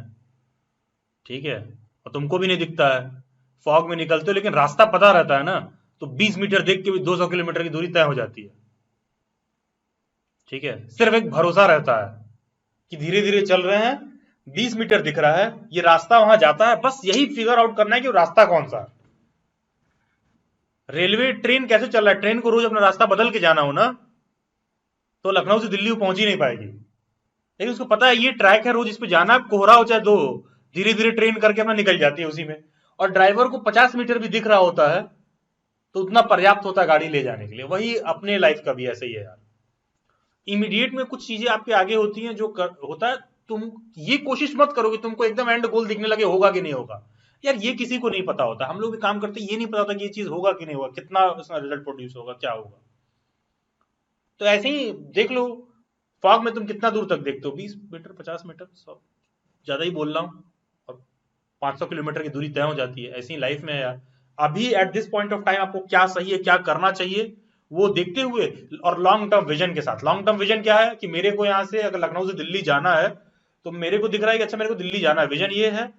अब धीरे धीरे अपना निकल गए, धीरे धीरे करते करते पहुंच जाएंगे. अब कोहरा हो जाए जो, ऐसे ही आपका विजन है. आप अपना गोल क्लियर रखो, कहाँ जाना है, क्या एक एंड गोल है, करते रहिए, परस्यू करते रहिए, बढ़ते रहिए. ठीक है, कुछ नहीं पता अगला स्टेप क्या होना चाहिए, पता है अगला 10 मीटर दिख रहा है, वॉक करो, अगला 10 मीटर और दिखेगा, और वॉक करो, अगला 10 मीटर और दिखेगा. ठीक है, तो ये एक सेंस ऑफ मोटिवेशन होना चाहिए. खैर, anyone else wants to share his marks और anything else, just raise your hand. किसी को कुछ और शेयर करना है? अरे इतना बोलना ना पड़े, इतना सोचो मत, टीचर बनने वाले हो. बहुत सारे ऐसे लोग हैं कि सर हम कैसे बोलें, आज भी हम इंट्रोवर्ट हैं, ये है भाई, अभी सब नहीं चलेगा. एनीवन? फरहीन, इशिका, कृति त्यागी. Yes, sir. Hello, Good Kirti. evening, sir. Good evening, ma'am. Good evening Kriti. Good evening. कैसी हैं आप? अच्छी हूँ, आप कैसे हैं? मैं बढ़िया. देखो चमक रही हूँ. Thank you so much, ma'am. Thank you so much, sir. Kriti result अच्छा रहा, पास मतलब क्लियर हो गया है। देखिए और कृति, पेपर 1 में 113 है और पेपर 2 में 108 है। Good good, very good. देखिए सबसे पहले तो कृति बहुत सारी शुभकामनाएं, keep doing and keep the thank you spirit high, keep yourself motivated. और यस सर। ये नहीं कि हमको बुलाया गया तो मेरा 30 में 30 नहीं आ रहा है, अरे मेरा इतना ही आ रहा है, मैं यही शेयर करूंगा, ठीक हाँ है। जी सर। और अब आपका स्कोर बहुत अच्छा है, ठीक है। तो ये इस तरह से नहीं होना चाहिए आपके माइंड में, ठीक है। आई होप ऐसा कुछ था, डाउट नहीं था आपको। नहीं नहीं सर, बिल्कुल नहीं सर, ये तो मतलब बस ये था कि हुआ जो भी था, जो क्लासेस की वजह से हुआ तभी हो पाया, वरना तो एंड में बहुत कम पढ़ाई हो पाई थी, क्योंकि ऑब्वियसली बहुत वो इंटर्नशिप एंड एवरीथिंग चल रहा था। बट जो क्लासेस ली थी उससे बहुत कॉन्फिडेंस था कि हो जाएगा, कुछ ना कुछ तो हो ही जाएगा वाला। तो हाँ, वो क्लासेस का बहुत ज्यादा यूज था। तो thank you so much ma'am. Okay Kriti, बहुत सारी शुभकामनाएं, God bless you, keep doing. Lakshmi, Mahak, Nancy, Poonam, Priyanka, Shivani, Shruti, Shruti Shruti Shukla, good evening sir. Good good evening evening Shruti. Ma'am. कैसा रहा आपका स्कोर? सर मेरा बढ़िया था सर, मेरे सीडीपी में 30 आउट ऑफ 30 है। बताओ, कॉन्ग्रेचुलेशंस भाई। ये बताइए, कहाँ? बच्चे का नाम देख के मैं समझ गया इसका होगा। आप रिमझी मैम से मिली थी ना शायद? Yes sir, yes sir. हाँ, वही मैं समझ गया था कि वो वाइब्स शेयर हो गया, 30 में 30 आएगा ही। सर उन मैम की वजह से ही है सर, जो भी है। ये बताइए, God देखो इतना bless देर you. कहने के बाद ही शांति से बैठी हुई हो। Congratulation Shruti. She has अरे always been thank you, a thank you silent sir. observer. नहीं, very good Shruti, very good. You have scored 30 out of 13 CDP, right? Yes sir. Overall score कितना बना श्रुति आपका? सर 122 पेपर 1 और 112 paper 2। Paper 2, very good, very good. आप Delhi university में है ना? नहीं sir, sir SCERT DU, sir, new अच्छा दिल्ली। डीयू छोड़ दिया था आपने? हाँ सर, सर उसका पेपर नहीं दिया था मैंने। गुड। चलिए ठीक है श्रुति, बहुत सारी शुभकामनाएं, गुड, ग्लैड टू हियर कि 30 out of 30, very good. Thank you sir. Sir मैं तो फिर से देने का सोच रही थी कि एक बार फिर से ही दे अरे देते दे हैं। दिया, बहुत दे दिया यार। अगली बार क्या तुम जो है ऑल इंडिया टॉपर बनना है? अगर ऐसा इच्छा है तो दीजिए। सर इम्प्रूवमेंट होता रहेगा ना सर, हम्म, प्रैक्टिस होती रहेगी। नहीं नहीं ठीक है, बिल्कुल दो, एग्जाम तो दे ही सकती है, बिल्कुल, अप टू यू, ठीक है। Okay sir. बहुत अच्छी बात है श्रुति, वेरी गुड। ध्यान दीजिएगा, जो भी आरंभ बैच वाले लोग हैं, सबसे ज्यादा सीटेट के बैच में निकम्मे वही थे, सबसे ज्यादा under performance, no offence Varun, ठीक है। एंड श्रुति भी आरंभ बैच की थी शायद, लेकिन फिर भी मेजोरिटी ऑफ देम स्टूडेंट्स मैं देख रहा था, ये बाकी के जिनका जो ठीक ठाक स्कोर, जो कुछ कुछ ज्यादा सीरियस टॉक कर रहे हैं जॉब वॉब को लेकर, वो आरंभ बैच वाले बच्चे नहीं है, ठीक है। ध्यान रखिएगा, जो भी सीरियस टॉक कर रहे थे जॉब वॉब को लेकर, तो ध्यान देखो, उनको सुनकर जो तुम समझ लो कि तुम्हारे आगे क्या आने वाला है, तो उसी हिसाब से प्रिपेयर्ड रहिए। Ishika Jain, Ishika has got a beautiful name. Yes, sir. Hello Ishika. Thank you, sir. हाँ Ishika, तो how are things going? Anything you want to share? Sir वैसे तो सब सही चल रहा है, बस वही है, जॉब को लेकर थोड़ी एंजाइटी सी हो रही है कि अब क्या होने वाला है, क्या नहीं होने वाला। हम अभी एमए नहीं करी है, तो उसके ऊपर भी ख्याल चल रहा है कि रेगुलर से कर लें, साथ में जॉब कर लें और ओपन से कर लें, कुछ मतलब भी कंफ्यूजन चल रही है दिमाग में। अच्छा, ओके ओके। चलिए Farheen,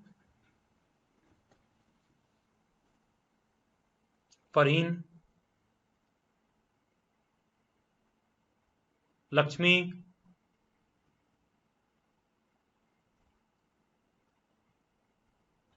good evening Farheen.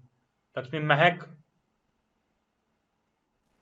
Yes sir. Sir मैं थैंक यू बोलना चाहती हूँ, बस मतलब मेरे को तो इतने परेशान थी, मैम को पता है सर, आपको ही पता, आपसे मेरी बात हुई थी लास्ट में, मतलब बहुत क्योस हो गया था इधर उधर। But thank you so much ma'am, thank you sir, thanks to Kanika ma'am. बोलते मतलब इतना सारा सुनने के लिए मेरा, कि मैं आगे रोती रहती थी कि मैम ये कैसे होगा, वो कैसे होगा, ये नहीं हो रहा, वो नहीं हो रहा।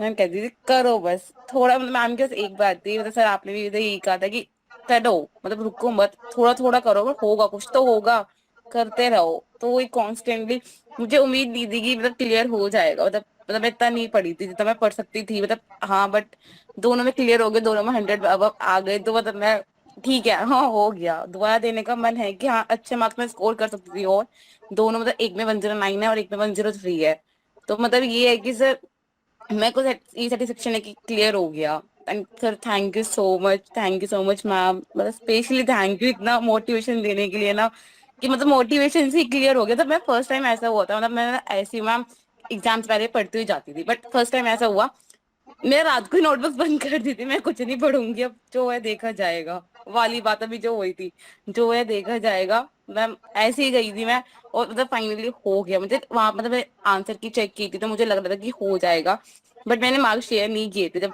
सर ने लगाई थे स्टेटस वगैरह जब हुआ था।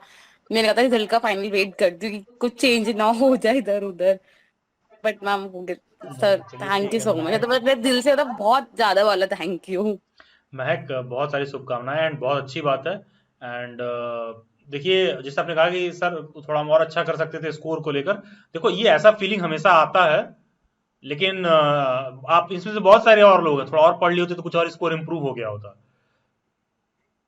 देखो फीलिंग आता है, कर ले जाओ तो यस बहुत अच्छी बात है, अमूमन आदमी सर, कर नहीं टारगेट पाता कुछ है। और सोचा था ना, टारगेट कम आते हैं तो थोड़ा दुख होता है ना, तो वो वाली बात है, टारगेट कुछ और था, टारगेट कुछ और, लेकिन बट मेरे को इस बात की खुशी है कि क्योस बहुत हो गए थे मेरी लाइफ में, दो तो अम्मा की तबीयत खराब हो गई, तो मतलब मैनेज नहीं हो रहा था मेरे से कुछ भी, तो उस बीच हो गया, तो बस इतनी सेटिस्फेक्शन है कि हाँ क्लियर तो हो गया। नहीं नहीं, चलिए ठीक है, बहुत अच्छी बात है। मैं yes sir, thank God bless. Then coming to Nancy. Hello sir, कैसे हो? Hello Nancy, how are you?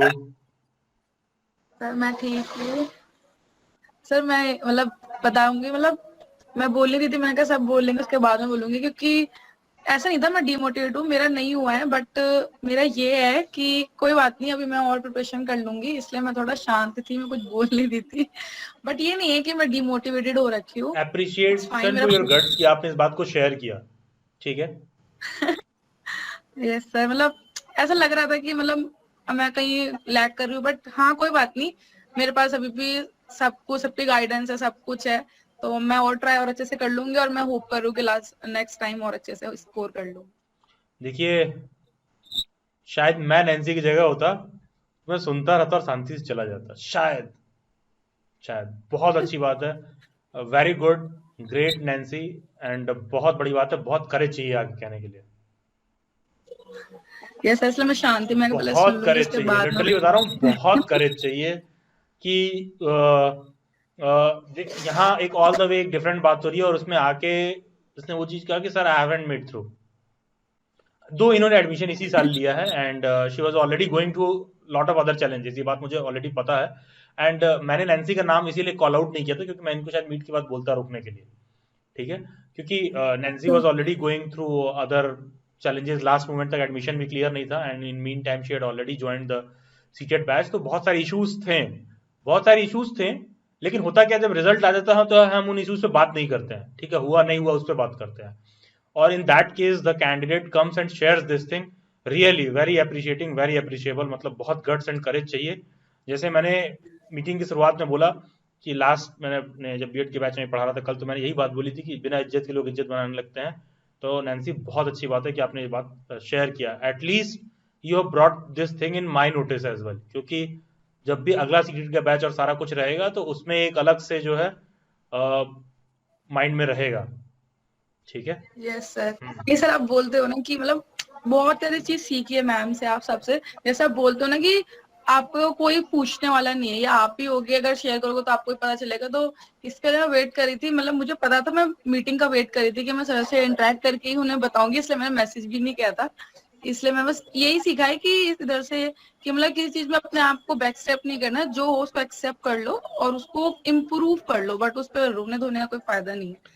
तो अभी ये है कि जैसे अभी आपने बताया, तो मेरे में मोटिवेशन आ गई, इंटरनल खत्म हुए हैं, छुट्टियां पड़े तो कल से शुरू कर दूंगी पढ़ना, ताकि और अच्छा स्कोर नहीं हो। नहीं नैन्सी, बहुत अच्छी बात है, मैं लिटरली बता रहा हूँ, बहुत करेज चाहिए कहने के लिए आगे, बहुत करेज चाहिए, ठीक है, और ये इसलिए मैं कह रहा हूँ कि यार almost meeting is about to wrap up and we are about to conclude, और उसमें आपने ये बात ओपनली शेयर किया, बहुत अच्छी बात है, जो भी चैलेंजेस थे वो तो अपने एक जगह पर वो मसले हैं ही, ठीक है, उन मसलों को किनारे रखा जाए, कुछ नैन्सी के कुछ पर्सनल इश्यूज, फी को लेकर बहुत सारे इश्यूज थे, वो सारे अलग मैटर हैं, लेकिन बहुत गट चाहिए बात आगे कहने के लिए। और देखिए इसका एक पहला पॉजिटिव आउटकम यही होगा कि फ्यूचर में लाइक आप सीटेट है या किसी भी चीज़ में डेली वाइट्स पर कोई भी आपका वो रहता है तो एक टीचर्स के हम लोग के माइंड में भी रहेगा, ठीक है। तो वो ऑटोमेटिक एक सेंस ऑफ कंसर्न, जब हम थोड़ा सा टीचर भी तुम्हें पुल करे तो बहुत फर्क पड़ता है, ठीक है। 4 बार टीचर ही आपसे पूछ ले और पुल करे तो बहुत फर्क पड़ता है। तो वो जो आप शेयर कर रहे हो तो बदलाव के लिए आप तैयार रहो, तो वो पॉजिटिव आउटकम आपको जरूर देखने के लिए मिलेगा, ठीक है नैन्सी? Yes sir. हम्म, हाँ जी। Okay Nancy, and please wait after the meet, I will talk to you. हाँ yes Poonam, good evening sir. Good evening good evening ma'am. Good evening. Sir मेरे को ये पूछना था कि जैसे अभी आपने बताया कि हम जॉब के लिए आगे तैयारी करें, तो मुझे ना एक काम ये समझ नहीं आ रहा कि हम बहुत अच्छे से और बहुत इफेक्टिवली अपना सीवी कैसे बना सकते हैं, मतलब कुछ हिंट्स वगैरह, या फिर आप अगर थोड़ा सा बता देंगे तो। Over to you ma'am.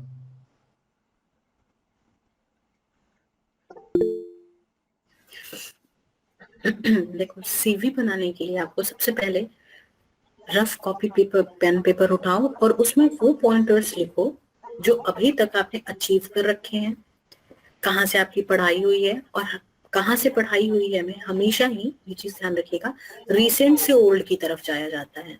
Recent आपका क्या है स्टेटस, अगर आप कहीं पे वर्किंग हो तो, और अगर वर्किंग हो तो राइट नाउ वो मतलब जब हम बोलते हैं, बोलते वक्त लास्ट में आता है, लिखते वक्त पहले आता है, और फिर उसके बाद इंस्टीट्यूशंस लिखते हैं, और फिर आपके अचीवमेंट्स लिखते हैं। फोटो अपनी अच्छी जगह से प्लेस करो, छोटा सा बायोडाटा में अपने बारे में लिखो, where you belong from, that's it. और 2 और पेज इस से ज्यादा ना प्रकार हो, एक सीवी बनाया जाता है।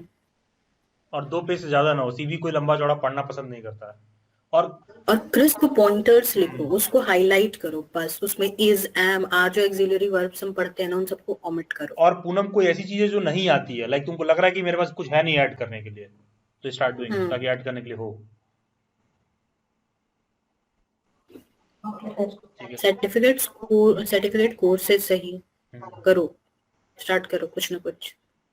जैसे मेरे को जब पूनम ने बोला सीवी, मैंने तो कमेंट किया पिछले 3-4 साल से मैंने कहीं अप्लाई नहीं किया है और आगे भी 30-40 साल तक मैं करूंगा नहीं कहीं अप्लाई। तो पॉइंट ये है सर इसीलिए ठीक है। एंड सेम गोज फॉर रिमझिम मैम, ठीक है। लेकिन हाँ रिमझिम मैम ने इस पहले के बहुत सारे स्टूडेंट्स को गाइड कर रखा है सारा कुछ, ठीक है। चलिए खैर, मेरे में ही सबसे ज्यादा मार्क्स आए हैं, मतलब मेरे बाकी सब्जेक्ट्स में एक में 26 है, एक पे 25। बताइए मैम। देखिए सब रिमझिम मैम बीएड के बच्चे भी आते हैं सर, साइंस में मैम ने जो पढ़ाया था, जो नोट दिया था ना सर, वो तो एकदम ही था। तो और सर मैं आरएम के बैच से ही। अच्छा आरएम बैच से ही आज?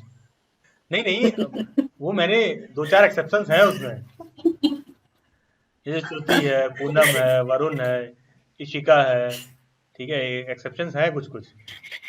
वरुण, इशिका और श्रुति तीनों मिले थे।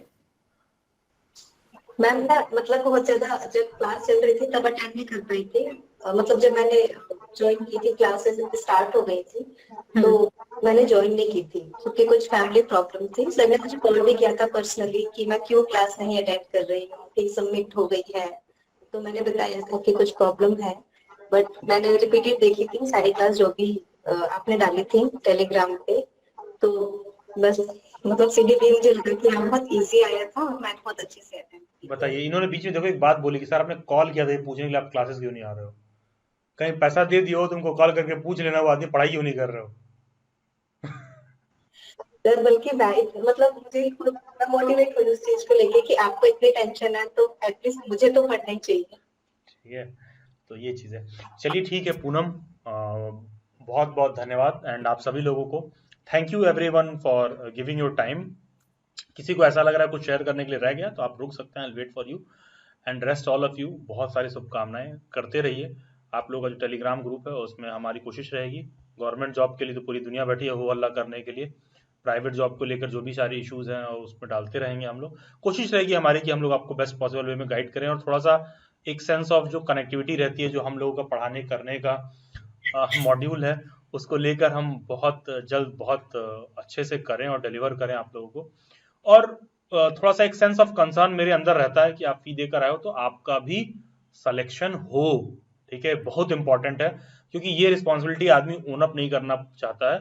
देखिए मैं यहाँ बात कर रहा था तो मैं सभी कैंडिडेट से एक बार नाम कॉल आउट करके बात करने की कोशिश की, because of the simple reason ये नहीं कि सेलेक्टेड स्टूडेंट्स हैं, बहुत सारे बच्चों ने भेज दिया, आप स्क्रीनशॉट शेयर कर दी और वहां रिस्पॉन्सिबिलिटी खत्म हो गई, ऐसा नहीं है। किसी बच्चे से ये नहीं पूछा गया कि तुम पास किए हो या नहीं पास किए हो, हमने कभी ये नहीं पूछा है। सभी बच्चे को मैसेज किया गया, सबको टेलीग्राम ग्रुप में बोला गया और सबको कहा गया ज्वाइन करने के लिए। आप देखिए इसी में से अच्छे खासे लोग कर रहे हैं, इसी में बहुत सारे बच्चों का नहीं हुआ है। जिनका नहीं हुआ है उनको डेली बाइट्स अपने सीक्रेट के अगले बैच में फ्री ऑफ कॉस्ट पढ़ाएगा as per the commitment made by me. ठीक है, आपका स्कोर कार्ड देखा जाएगा और आपको उसमें फ्री में एनरोल किया जाएगा। ठीक है, तो ये चीज है। और रही बात, देखो हम ये चीज कर सकते हैं, मैं तुमसे 2 बार पूछ सकता हूं, लेकिन इतना स्वयं से वादा आपको करना पड़ेगा कि हम क्लास रेगुलरली आए, पर्सनल चैलेंजेस को छोड़ के आए। क्योंकि देखिए आई एम सॉरी टू से, जिन लोगों ने नहीं मेक थ्रू किया या तो वो इसी ईयर एनरोल किए हैं या फिर उन्होंने ठीक से क्लासेस भी बहुत रेगुलर और रेगुलर वे में नहीं वो कर रहे थे। ठीक है, उस बात पर चिंतन करने का समय आएगा भविष्य में, आज उस पर चर्चा नहीं करना है, आज वो टॉपिक ऑफ द डे नहीं है। ठीक है, लेकिन ये छोटी छोटी चीजें होती हैं जो मैटर करती हैं। एंड बाकी के लोगों को ध्यान दो, सीटेट आसान है, उसके बाद भी फिर भी हमारे बहुत सारे लोग हैं यहाँ पर हमारे साथ। ठीक है, जब इतने छोटे सैंपल में हमें 2-3 एग्जाम्पल मिल सकते हैं तो सोचो बड़े सैंपल में कितने सारे होंगे, है ना। ठीक है, तो सिर्फ आसान है कहने से नहीं होता है, आसान है तो भाई वो होना चाहिए, नहीं तो कंपटीशन वहां जाके नहीं टफ तो हो जाता यूट्यूब है। पर और इस दुनिया भर में बहुत सारा कंटेंट अवेलेबल है। सवाल ये है कि उस कंटेंट में तुम डिलीवर करने वाले हो कि नहीं। नहीं तो लोग कहने के DSSB KVS नेट यार क्या नहीं चल रहा है इंटरनेट पर यार, उससे तुम डिलीवर कर पाओगे कि नहीं। तुम्हें कोई है कि नहीं फोन करके पूछने वाला कि भाई तू क्लास क्यों नहीं आ रहा। वो अलग बात है तुम झूठ बोल देना मेरे से, वो अलग बात झूठ बोल देना, लेकिन मैं एक बात कह रहा हूँ कि तुमसे कोई पूछने वाला है। ठीक है, और सही बता रहे हैं, हमारे लिए भी इजी नहीं होता, माथापच्ची करने के लिए बहुत सारी चीजें हैं, बहुत सारी चीजें हैं। तो ये छोटी छोटी चीजें हैं जो काउंट करती हैं, और ये स्पिरिट रखिए। बाकी का जो आप लोगों का जॉब का अपडेट मैंने बोला टेलीग्राम में आएगा, DTSB का अपडेट भी बहुत जल्द देखने के लिए मिलेगा। बाकी की सारी चीजों पर भी आप लोग अपना फोकस रखिए, एकदम पैनी निगाह रखिए। And it is never going to be easy, कभी आसान नहीं था, even Rome was not built in a day. ठीक है, तो छोटी छोटी चीजें जो काउंट करती हैं, छोटा छोटा एफर्ट है जो काउंट करता है। बहुत सारे डिमोटिवेशंस आएंगे, और हाँ कोई भी आपके पर्सनल लाइफ में जो आप काम कर रहे हो, जिंदगी में बाहर से कोई ऐसा चैलेंज नहीं होता जो तुमको कमजोर करके डीरेल कर दे। सारी चैलेंजेस अंदर से ही आते हैं। अंडा देखियो ना, अंडा, ठीक है, अंदर से बाहर की तरफ फटे तो जीवन आता है, और बाहर से अंदर की तरफ दबा के फोड़ दो तो जीवन जाता है। ठीक है, तो जब आपके अंदर से वो आवाज आएगी, और जब होता है कि अंदर की चेतना जब प्रस्फुटित हो उठेगी, तब आप महसूस करोगे कि एक न्यू लाइफ की तरफ बढ़ रहा है, जो अंदर से मोटिवेशन आ रहा है। और बाहर से जो मोटिवेशन आएगा वो अंडे को प्रेस करने से होगा, और अंडे को मैं प्रेस कर दूंगा तो वो एक दिन बाद ही हो सकता है कि अंडे में से बच्चा निकले, लेकिन पहले दबा दिया जाए तो वो मर जाएगा। ठीक है, वही एक आपके अंदर से भी होता है। कितनी भी मैं बात समझा लूं, कितना भी तुम मोटिवेशन का वो देख लो, तुम उस बात को देखकर अपने जीवन में कहां पर इंप्लीमेंट कर पा रहे हो। और आप सबसे मैं कितना ही बात कर लूं, कितना भी स्कोर हुआ होगा, नैन्सी ने ये बात आके जो पब्लिकली सबके सामने कहा ना, वो जो उसके दिल में जो मोटिवेशन दे रहा होगा ना ये कहने के बाद, वो बाकी के लोगों का नहीं होगा नंबर पाने के बाद भी। ठीक है, छोटी छोटी चीज काउंट करती है कि अंडा अंदर से जब फूटे तो नया जीवन आता है, और वही आपका अंदर है, आपके दिल और दिमाग में जो बात आ रही है ना, वो वहां से फिर तुम अच्छा अच्छा करते जाते हो तो वो चीज रहता है। और एक टाइम के बाद जब अच्छा करने लगते हो, 2 पैसे कमाने लगते हो, तो फिर फर्क नहीं पड़ता कि 2 पैसे कमा रहे हो कि 4 पैसे कमा रहे हो। पहली बार जब 2 पैसे कमाओगे तो फर्क पड़ेगा, 2 से 4 6 होता रहेगा, फिर आप पे फर्क नहीं पड़ेगा। फिर you start enjoying the process instead of the result. तो बेटर ये कि प्रोसेस को भी एंजॉय करना शुरू किया जाए, और इस मानसिकता के साथ आप आगे बढ़ोगे। तो मैं ये नहीं कहता हूं कि लोग कहेंगे success will be all yours, तू कर सकता है, तो उठ खड़ा हो, ये सब बातें मैं करता नहीं हूं, और इस तरह का मैं मोटिवेशन देता नहीं।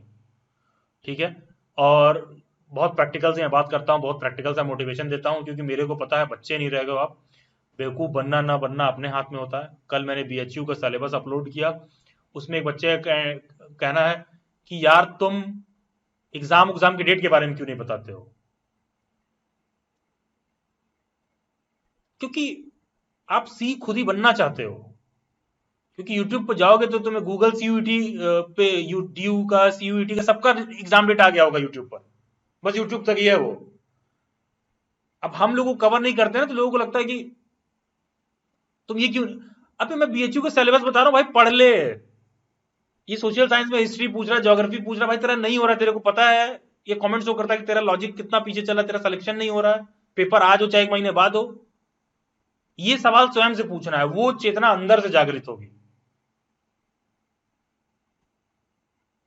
ठीक है, तो किसी भी चीज को तुम देखोगे कि जो है ठीक है, तो ये चीज आप देखोगे, आपको देखने के लिए मिलेगी। सोचो वो आगे कह रहा है कि आप लोग क्यों नहीं डेट पे इन्फॉर्मेशन देते, क्योंकि हर जगह डेट पे इन्फॉर्मेशन दे रहा है। बेवकूफ, डेट पे कोई इन्फॉर्मेशन आया ही नहीं है।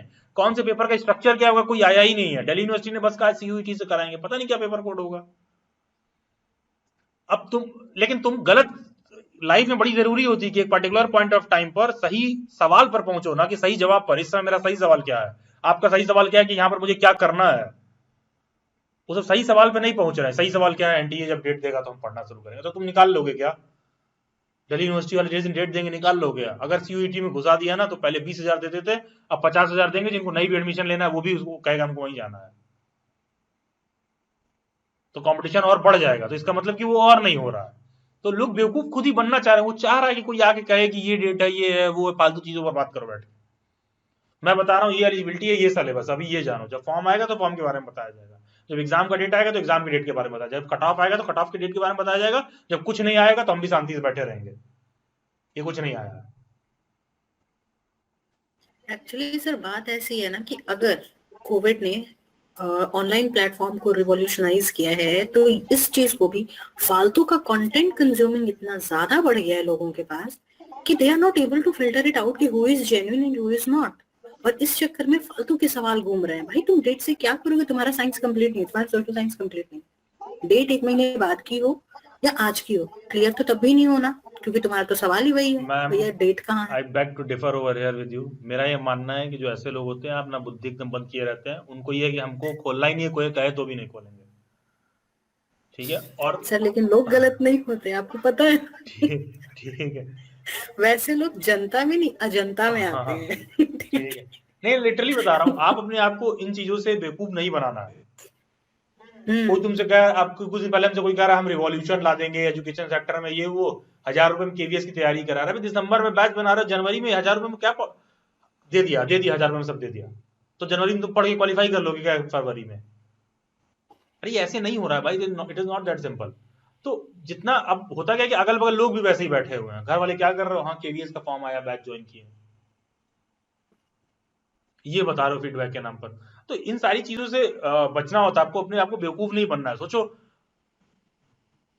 कोई ऐसा प्लेटफॉर्म नहीं है ना जो बीएचयू में बीएड का 4 अलग अलग पेपर होता है, चारों का मॉक टेस्ट तैयार कराया हो, चारों का लेक्चर तैयार कराया हो, और दिल्ली बैच की वेबसाइट पर अवेलेबल है। मतलब हमारे लिए बस यही बताना बाकी रह गया कि डेट कब है।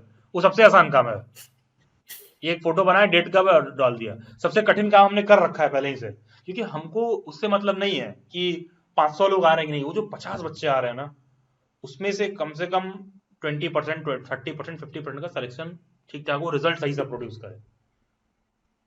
आज तक हमारा एप्लीकेशन खाली पड़ा हुआ है, क्योंकि हम वो जाके वो चीज वो नहीं शेयर करते हैं। क्योंकि हम DT+SB पे सारा कंटेंट तैयार करके डाल सकते हैं, कह देंगे 1000 रुपए में कर लो, कट गया तुम्हारा, कट गया। तो हम कर रहे हैं ना, मेरे को पता है कट गया तुम्हारा, क्योंकि हम पीछे से हम लोग बना रहे हैं, तो पता है कहाँ पे कट गया उसका। लिटरली बता रहे हैं, उससे सिलेक्शन नहीं होगा, क्योंकि तुम सिलेक्शन पर ध्यान ही नहीं दे रहे हो। क्योंकि तुम बाय डिफॉल्ट बचपन से ये सोचते आए हो, हाँ तो कौन सा मैंने बोर्ड का एग्जाम टॉप कर लिया था, हाँ तो मैंने कौन सा 12th टॉप कर लिया था, हाँ तो क्या हुआ, बीएड वाले भी तो दिए थे तो नहीं हुआ था। तो तैयारी तो करना एक पार्ट ऑफ मेरा वो है, तैयारी कर रहा ही मेरा पैशन हो गया, सिलेक्शन नहीं।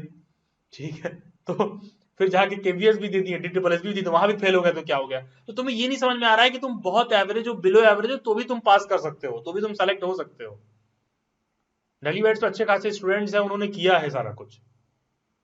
लेकिन जब आपके अंदर वो फायर आएगा, जब अंदर से आपके फायर आएगा कि भाई ये चीज हो रहा है, तब आप देखोगे कि यार चेंज आ रहा है, तब आप देखोगे आप बदलाव करने लगे। ये जब अप्रोच रहता है ना, ये स्पिरिट रहता है, तब चेंज आता है। और ये अप्रोच के साथ आप आगे जाओगे तभी आप सक्सेसफुल रहोगे। कि at the end of the day attitude बहुत मैटर करता है। ठीक है, दुनिया को पता है कि रावण ताकतवर था कि राम, सबको पता है रावण ताकतवर थे, राम नहीं, सबको पता ज्यादा बड़ी सेना किसके पास थी, रावण के पास कि राम के पास? तो रावण के पास ज्यादा बड़ी सेना थी। किसके पास ज्यादा धन, यश, वैभव, कीर्ति, उपलब्धि और क्या नहीं था रावण के पास? सब कुछ रावण के पास था। उसके पास भी रावण जो है हार जाता है युद्ध, और रावण देखोगे कहता है कि मुझसा पंडित मुझसा योद्धा संसार में न होगा दूजा, मैंने अपना शीश काट काट के शंकर को है पूजा। इतना बड़ा डिवोटी था लॉर्ड शिवा का। क्या नहीं था? एटीट्यूड। पराई स्त्री हर के लाए हो। अब उसको तुम चाहे जितना भी जस्टिफाई कर लो, कितना भी यश वैभव कीर्ति हो, वो जो एटीट्यूड मिसिंग है। ठीक है, राजा वो भी है, राम भी है, रावण भी है, वो अपने लोगों के साथ बराबर बैठ के बात कर रहा है। राजा और रावण एकदम ही अलग ऊपर गुमान में बात कर रहा है। तो ये सिर्फ एटीट्यूड और अप्रोच मैटर करता है। और सबसे कठिन काम लाइफ में क्या है? अपने अंदर कोई बदलाव लाना। 2 घंटा मेरे को सुने हो, कह दें 4 पन्ने लिखने के लिए, लिख दोगे मेरे ऊपर कि बहुत बुरा आदमी है, ये वो, ऐसा कौन कहता है बच्चों को? ठीक है, ये सब लिख सकते हो मेरे बारे में। ठीक है, साफ सुथरे शब्दों में बता दिया। और अपने बारे में कह देंगे 2 पन्ने लिख दो, तो माई name is this, I am doing this, my father is this, my father does this. अबे ये सब तुम्हारे बारे में नहीं है। ये सब तो तुम पैदा हुए तो करोगे ही, हर दूसरे के बारे में। My name is this, my parents name is this, और I like this. why are you valuable? what can you do? that matters। तो तुमको समझ आएगा कि, क्योंकि ये बताओगे तब जब तुमको जेन्युइनली आता होगा, एक सेंस ऑफ अचीवमेंट रहेगा, तभी बता पाओगे, अदरवाइज नहीं बता पाओगे।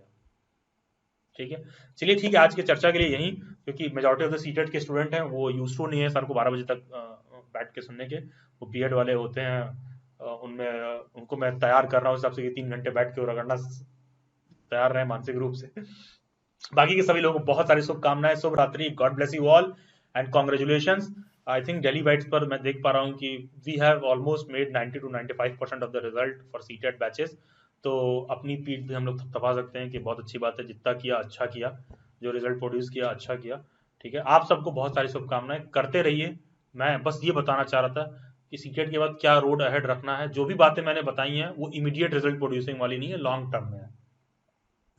ठीक है, तो लॉन्ग टर्म अप्रोच में ही आप देखोगे कि ज्यादा आपको सक्सेस मिलेगा, तभी आप चीजों को लेकर कर पाओगे। ठीक है, so thank you everyone, good night. छोटे-छोटे गोल्स को, एक मिनट सर, छोटे-छोटे गोल्स को थोड़ा सा इग्नोर करो, लॉन्ग टर्म्स के लिए काम करो, स्किल्स पे काम करो, and yes do follow daily bites. कुछ ना कुछ हमेशा मिलेगा नया। Good night all of you and take care. Good night. Thank you sir, thank you ma'am, good night. Good night Chandrika. Good night all of you. Good night. Thank you sir, thank you ma'am. Good night. Thank you Mehak. Shivani, I am taking the heart. Good night all of you. Yes Varun.